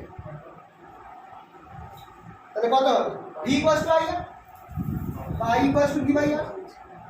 আর ভি কত বেরোচ্ছে, ভোল্টেজ কত, টোটাল ভোল্টেজ 1.5, আর কত 10, তাহলে 0.15 অ্যাম্পিয়ার। বুঝতে পারলে তো কিভাবে হবে? তো খেয়াল রাখবে, এটা একটা প্রশ্ন, যদি কাটিং ভোল্টেজ দেওয়া থাকে, ডায়োড দেওয়া থাকে, বুঝবে যে এই জিনিসটার কাটিং ভোল্টেজ এইটার সাথে, মানে এই এটার জায়গায় আমরা একটা ধরে নেবো। কাটিং ভোল্টেজ না দেওয়া থাকে এটা ধরবেই না, কিছু তার লাগানো রয়েছে। তার মানে জাস্ট যদি কাটিং ভোল্টেজ না দেওয়া থাকে তাহলে বুঝবে ডায়োডটা জাস্ট ফরওয়ার্ড বায়াস, তখন জাস্ট তোমার 2/10 করে দেবে। বুঝতে পারলে তো? তখন এটা কিছু নেই, মানে জাস্ট তার দিয়ে কানেক্ট করা আছে যদি কাটিং ভোল্টেজ না দেওয়া থাকে।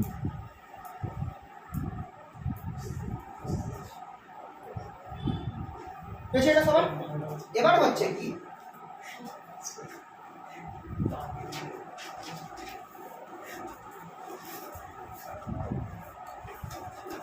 নেক্সট যেটা হচ্ছে যে ফরওয়ার্ড বায়াসের গ্রাফটা কিরকম হবে। এই হচ্ছে আমার গ্রাফ আই ভি, এটাকে আমি একবারে 2D চারটে ইউজ করে দিই, মাইনাস ভি মাইনাস আই। আচ্ছা, এই বরাবর মাইক্রো অ্যাম্পিয়ার নিচ্ছি আর এই বরাবর মিলি অ্যাম্পিয়ার। এই হচ্ছে গ্রাফ। খেয়াল করে দেখো, যত তুমি ভোল্টেজ বাড়াচ্ছ তোমার কিন্তু প্রথমে কারেন্টটা, এবার তোমরা এক্সপেরিমেন্ট মনে করো, তোমরা একটা এক্সপেরিমেন্টে করেছো, প্রথম দিকে গ্রাফ যেটা তোমাদেরকে কলেজেও আঁকতে হবে, এগুলো তোমরা ভাইভাতেও আসতে পারে।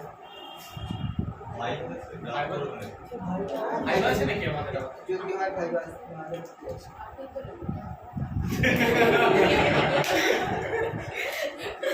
আচ্ছা চলো এটাতে বলো।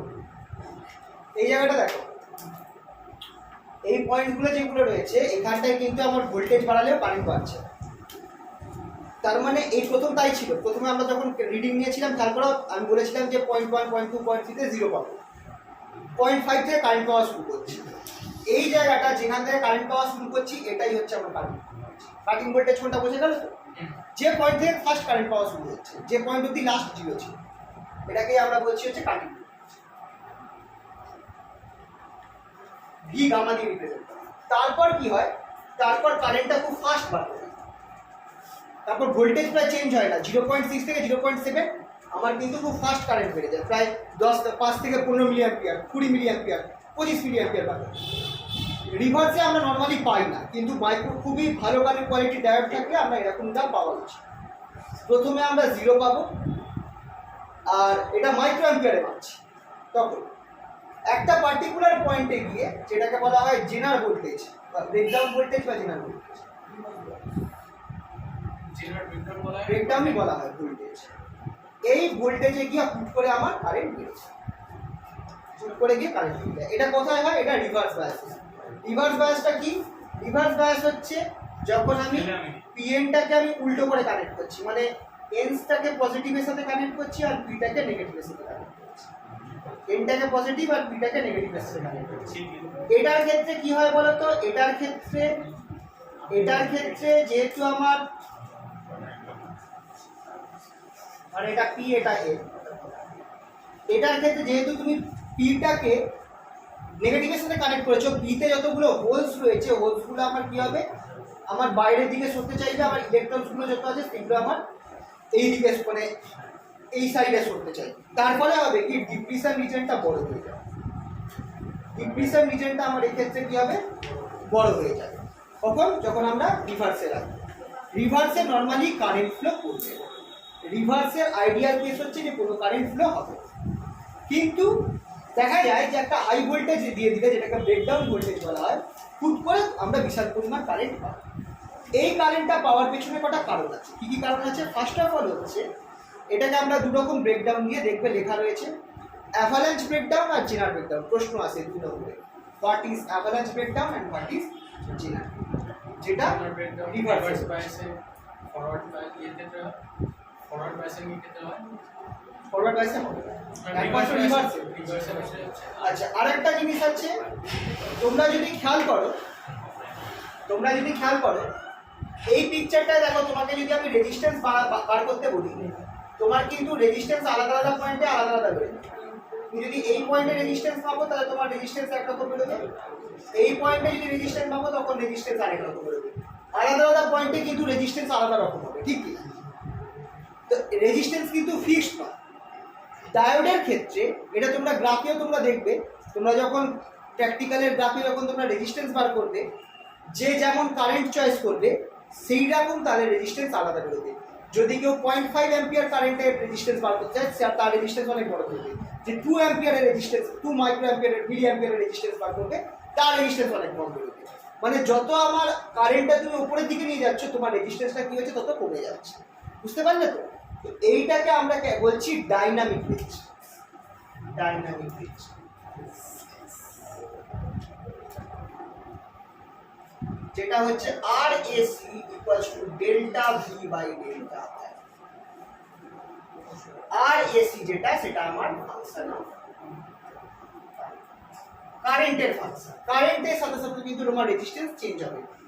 ডায়োড যেগুলো আমাদের নর্মাল সেমিকন্ডাক্টরে কিন্তু কারেন্টের সাথে আমার কোনো রেজিস্ট্যান্স ভ্যারি করে না, রেজিস্ট্যান্স হয় কনস্ট্যান্ট। তাই জন্য এটাকে ওমিক কন্ডাক্টর বলে। ডায়োড ইজ নন ওমিক কন্ডাক্টর, ঠিক আছে? কারণ এটা কিন্তু রেজিস্ট্যান্স ফিক্সড নয়, যত কারেন্ট বাড়বে রেজিস্ট্যান্স কমবে, এটা ফাংশন অফ কারেন্ট।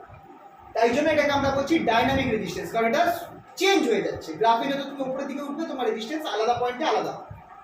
বোঝা গেল তো? Dynamic resistance. আর এছাড়া তোমাদেরকে যেটা করতে হবে rivers are average break, sorry reverse কেসে তোমার অ্যাভালাঞ্চ ব্রেকডাউন আর জেনারেল ব্রেকডাউন দুটোর ব্যাপারে পড়তে হবে। তো একটু কোশ্চেন লিখে দিচ্ছি, লেখা আছে তোমরা একটু দেখো, কারণ 2 নম্বরের প্রশ্ন এটা খুব আসে। What is avalanche breakdown and what is general breakdown? এটা একটু লিখে রাখো, পরে অ্যানসার লিখে রাখো। What is avalanche breakdown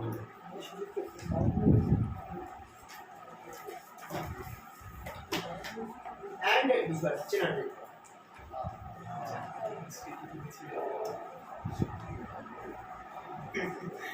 avalanche breakdown আর জেনারেল ব্রেকডাউন বলতে আমরা কি বলছি এগুলা খেয়াল করবে। যদি মনে পড়ে যায় সিলিকনের ক্ষেত্রে, আমি যা সাথে করে পিকচার দেখিয়ে দিচ্ছি।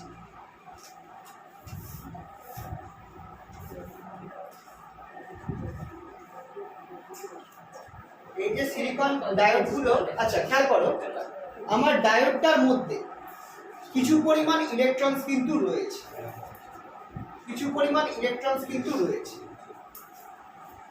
যখন আমি খুব হাই ভোল্টেজ অ্যাপ্লাই করছি, যেটা প্রায় আমার এই জেনারেল ব্রেকডাউন ভোল্টেজের সমান ভিজে, যখন আমি খুব হাই ভোল্টেজ অ্যাপ্লাই করছি তখন হতে পারে কি এই ইলেকট্রনটা হাই ভোল্টেজ জন্য কি অ্যাকোয়ার করতে পারে, কাইনেটিক এনার্জি অ্যাকোয়ার করবে। কাইনেটিক এনার্জির ফর্মুলা কত?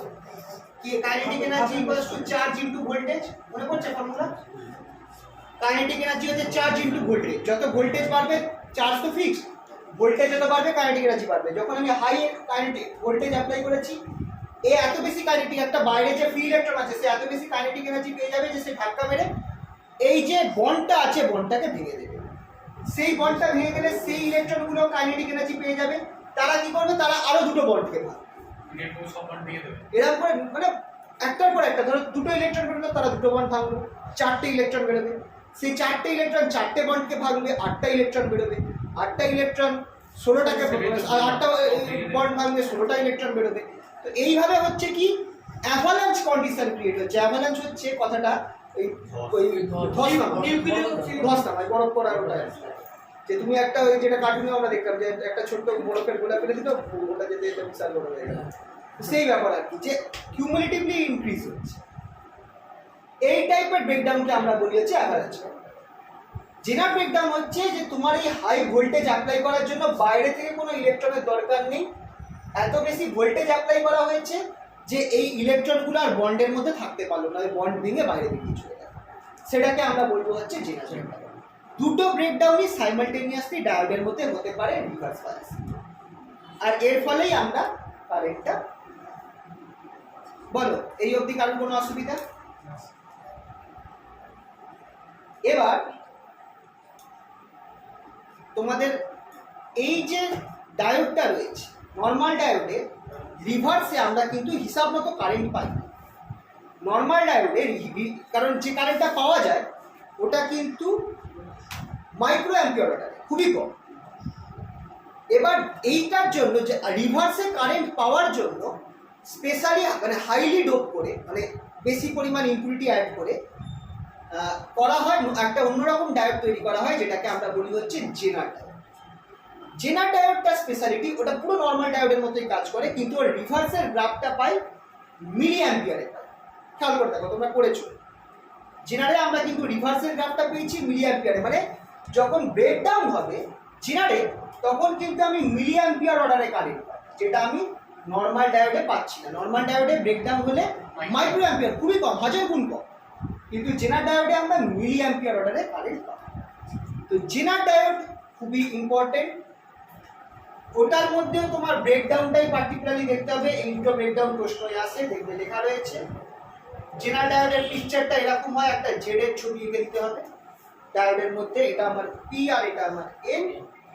আর জেনার ডায়োডে যে প্রশ্নটা আসবে সব থেকে বেশি, যেটা আসে খুব 3 নম্বর থেকে 4 নম্বর প্রশ্ন, কি সই থাকা পাচ্ছে নাকি?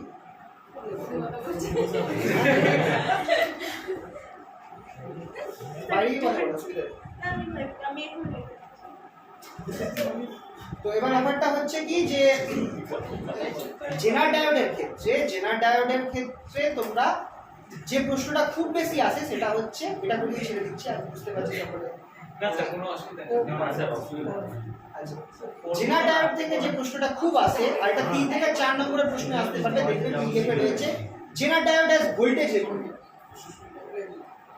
জেনার diode as voltage regulator circuit diagram আঁকবে, আর এটাকে তোমরা যেভাবে লেখা হয়েছে সেভাবে লিখে দেবে। জেনার diode as voltage regulator.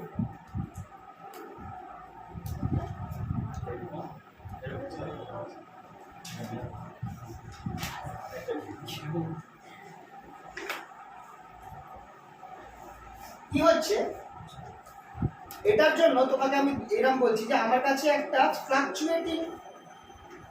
Fluctuating AC source, sorry fluctuating DC source আছে।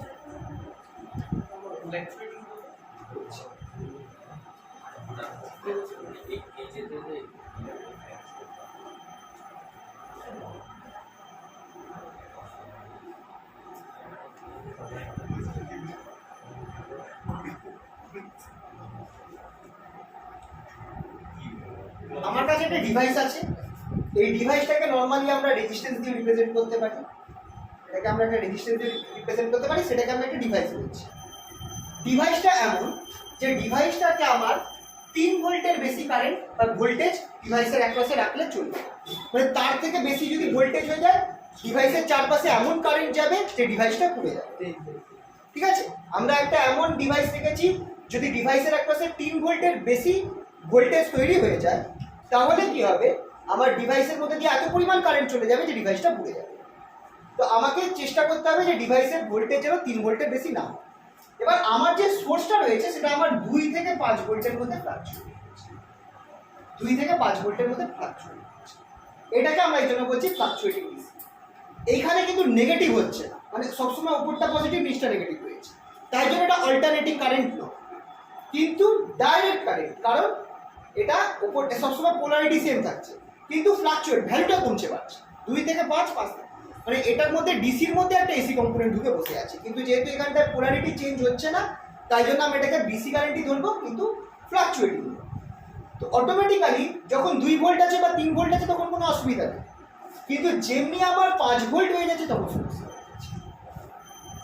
এবার খেয়াল করে দেখো, যখন আমার 2 ভোল্ট থাকছে, 2 ভোল্ট থাকলে আমার কি হচ্ছে, কারেন্ট আমার তখন এটা তো রিভার্স বায়াসে আছে, আমি একটা এমন জেনার ডায়োড লাগিয়েছি যার জেনার ভোল্টেজটা হচ্ছে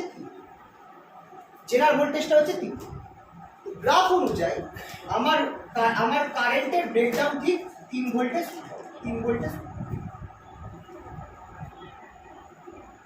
তার মানে কি, যখন আমার এখানে 2 ভোল্ট, এটা যখন আমার 2 ভোল্ট দিচ্ছে তখন কি জেনার ব্রেকডাউন হবে?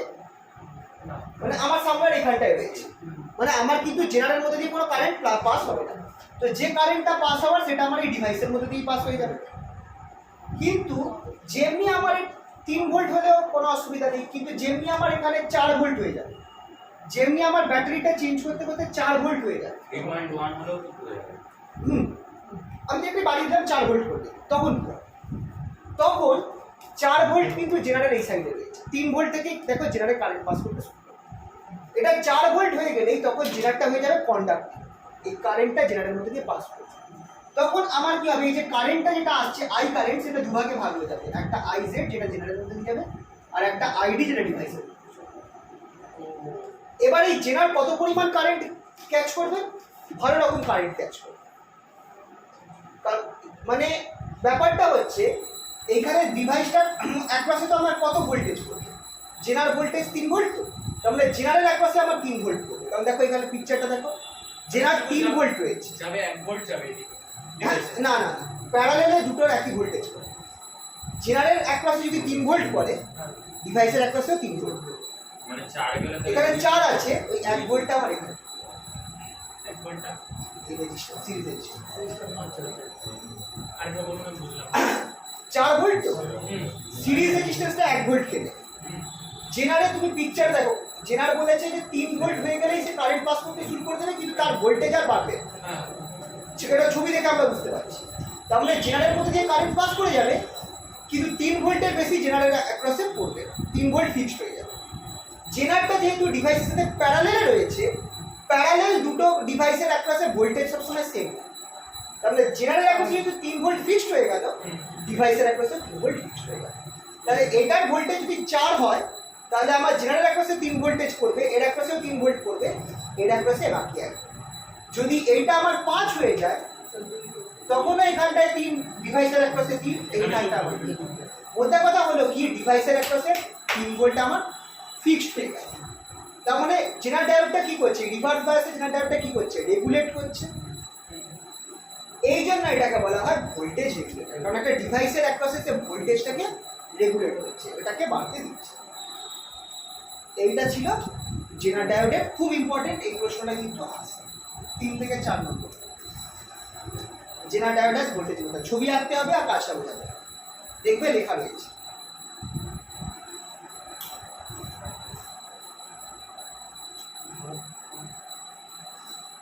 এটা আরএসটা তো নরমাল তারের রেজিস্ট্যান্স। না এটা হচ্ছে তোমার একটা এক্সট্রা রেজিস্ট্যান্স, তোমাদের তুমি খেয়াল করে জেনারেল ডায়োড যখন পড়াছিলাম আমরা একটা এক্সট্রা রেজিস্ট্যান্স দিয়েছি, কিন্তু যখন নর্মাল ডায়োড করেছে তখন কিন্তু কোনো রেজিস্ট্যান্স দিইনি, জেনারেল দেওয়া হয়েছে এই রেজিস্ট্যান্স। এমনি যদি এটা ইউজ ভিডিও এমনি ইউজ করা হয় কিছু, ওই তো এটাই কাজে জেনারেল ডায়োডের মেইনলি এটাই ফাংশন। আমি রিয়েল লাইফ এটাই জেনারেল ডায়োডে তুমি যেখানে তোমাকে ভোল্টেজ ফিক্স করতে হবে, জেনারেল ডায়োড পার্টিকুলারলি তুমি ভোল্টেজ দেখবে, আমাদের যে জেনারেল ডায়োডটা ছিল কারো 3 ভোল্টে নেমেছে, কারো 5 ভোল্টে নেমেছে। জেনারেল ডায়োডের আলাদা আলাদা জেনারেল ভোল্টেজ। তোমাকে এই ভোল্টেজ স্টেবিলাইজ করতে গেলে তুমি ধরো এমন কিছু একটা ডিভাইস আছে যেটা 5 ভোল্টের থেকে বেশি ভোল্টেজ তুমি ডিভাইসে ফেলতে চাও, তার প্যারালেলে একটা 5 ভোল্টের জেনারেল ডায়োড, ওটা আর 5 ভোল্টের বেশি বাড়বে, বুঝতে পারলে? আচ্ছা, দুটো লাস্ট জিনিস, সোলার সেল আর ফটো ডায়োড। হ্যাঁ বলো না, ও থামে।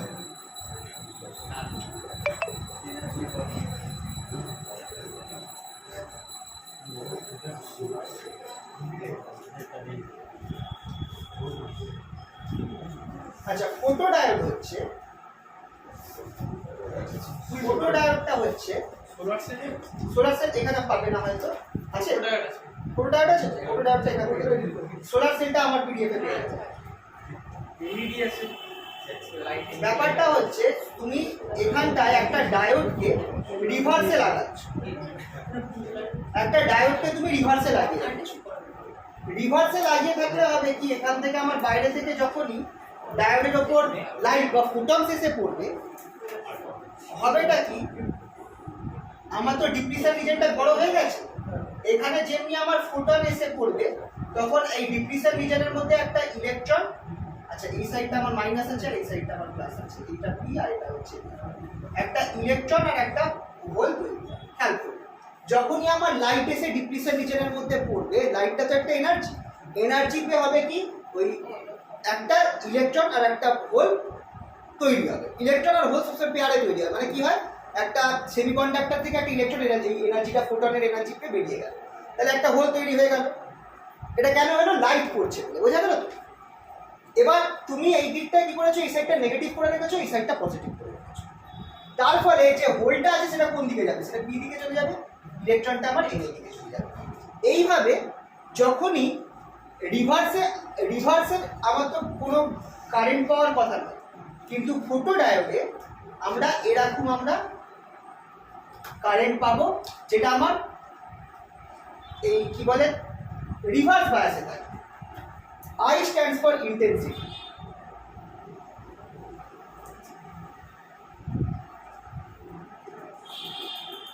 এটাকে আমি I প্রাইম দিলাম, এটা রিপ্রেজেন্ট করছে ইন্টেন্সিটি। I প্রাইমটা কত ইন্টেন্সিটির তোমার ফোটনস এসে পড়ছে। ইন্টেন্সিটি মানে হচ্ছে number of photons per unit, মানে কতগুলো ফোটন এসে আমার পড়ছে। যত তোমার ফোটন বেশি এসে পড়বে তত তুমি কারেন্ট বেশি পাবে। এটা হচ্ছে ইন্টেন্সিটি অফ লাইট।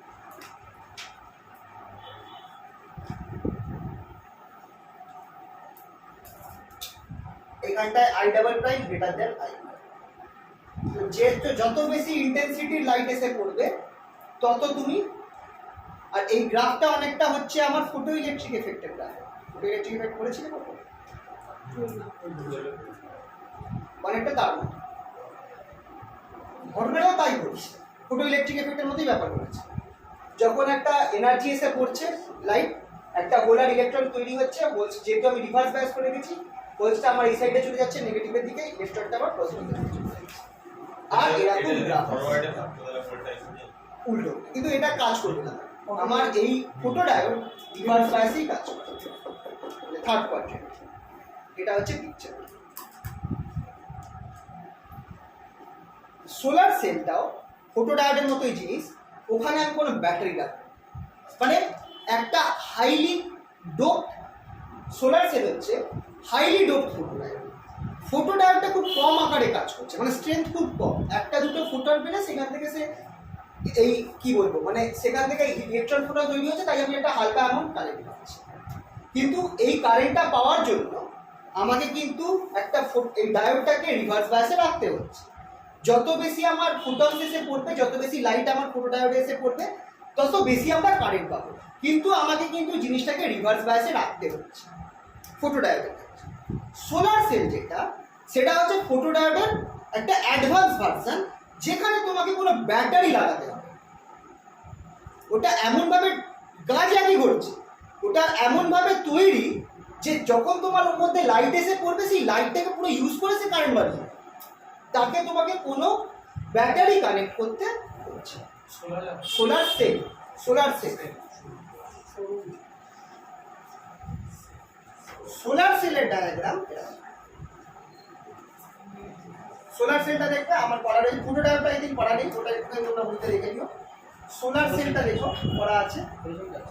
সোলার সেলে জাস্ট তোমার ডায়োডটা রয়েছে আর একটা রেজিস্ট্যান্স লাগিয়েছে, কোনো ব্যাটারি কোনো একই ঘটনা ঘটবে। এই সোলার সেলে যখনই আমার বাইরে থেকে সানলাইট এসে পড়বে, তখন হবে কি আমার ওই একই ঘটনা ঘটবে, হোলসগুলো এইদিকে আসবে, ইলেকট্রনসগুলো এইদিকে যাবে। তার মানে ওভারঅল আমার ইলেকট্রন এদিকে যাচ্ছে, মানে কারেন্টটা এইভাবে ফ্লো হচ্ছে, আই কারেন্ট উল্টো দিকে। মানে তখন এই সোলার সেলটা একটা ব্যাটারির মতো কাজ করছে।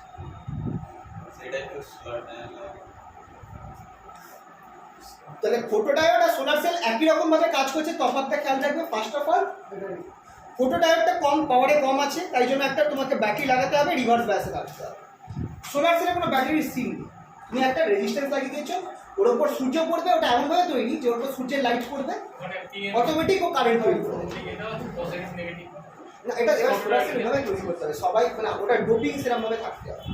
নর্মাল পিএন ডায়োডে কিন্তু তুমি সোলার সেলের মতো কাজ করতে পারবে, স্পেশালি মেড। তাও সোলার সেল এখন অবধি যত হাইয়েস্ট সোলার সেল আছে সেটা 21% এনার্জি, লাইটের যা এনার্জি পড়ছে তার মাত্র 21% কনভার্ট করে। সোলার সেলের উপর এখনো এক্সটেন্সিভ রিসার্চ চলছে। এবার দেখো যদি 50%-এর অ্যাবভ যদি এনার্জি কনজার্ভ মানে ইয়ে করতে পারে, তাহলে কীরকম যে পারবে, মানে ভয়ঙ্কর একটা আবিষ্কার হয়ে যাবে। এখন এখনো এটা নিয়ে খুব বিশাল রিসার্চ চলছে। তারপর দামও আছে। হ্যাঁ, চার্জ তো ওটা যতটুকু, এবার চার্জ ওটা ডিপেন্ড করছে তোমার সোলার সেল তুমি কত ওর উপর লাইট পড়ছে, অনেক কিছুর উপর নির্ভর করছে। এবার কেসটা হচ্ছে সোলার সেলের এখনকার যা ক্যাপাসিটি আছে, যা সূর্যের লাইট পড়বে তার মাত্র 90% সে এনার্জি সে অ্যাবজর্পশন মানে সরি 21% সে এনার্জি যেটা হাইস্ট এফিসিয়েন্ট, সেটা যেটা আমাদের ওই মানে আমাদের যে ঘড়ি বা ইয়েতে যেগুলো পাই সেটা না, যেটা ওই নাসা স্যাটেলাইটে লাগানো থাকে সেইগুলো হাইয়েস্ট লেভেল 21%। আমাদের এখানে সেগুলো আরও কম, যাই না সেটা পার্সেন্ট যাই না, কিন্তু যেটা হাইয়েস্ট লেভেল যেটা আছে সেটা অবভিয়াসলি ওইগুলো, হ্যাঁ ওইগুলো কম। সব থেকে বেস্ট যেটা সেটা হচ্ছে এই 21%, সেটা হচ্ছে যেটা নাসার স্পেস স্টেশনে যেটা লাগে। হ্যাঁ ওই তো মানে স্পেস স্টেশনে যেখানে আর কি তোমাদের ওই ওদের তো সম্পূর্ণ এনার্জিটা ওখান থেকেই তৈরি হচ্ছে না। আচ্ছা এইটা হচ্ছে গ্রাফ, এটা হচ্ছে সোলার সেলের গ্রাফ, এটা 4th কোয়াড্রেন্টে আছে।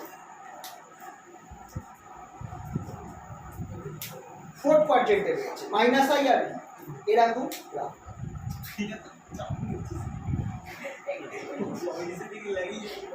এটা হচ্ছে সোলার সেলের গ্রাফ।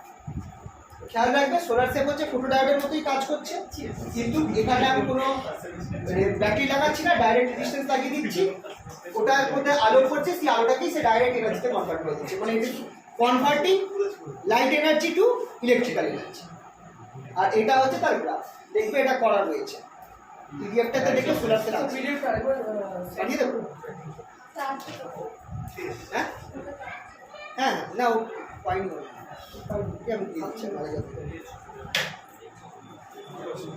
ঠিক আছে। তাহলে আমাদের ডায়োডটা শেষ হয়ে গেল, ডায়োডের যা যা এবার কিন্তু ডায়োডের অনেক ক্যালকুলেশন আমাদের এইটুকুই আছে যা আছে। ইংলিশ পিডিএফটাই ম্যাক্সিমাম আমার সব পড়া রয়েছে, ভালো করে পড়বে হয়ে যাবে।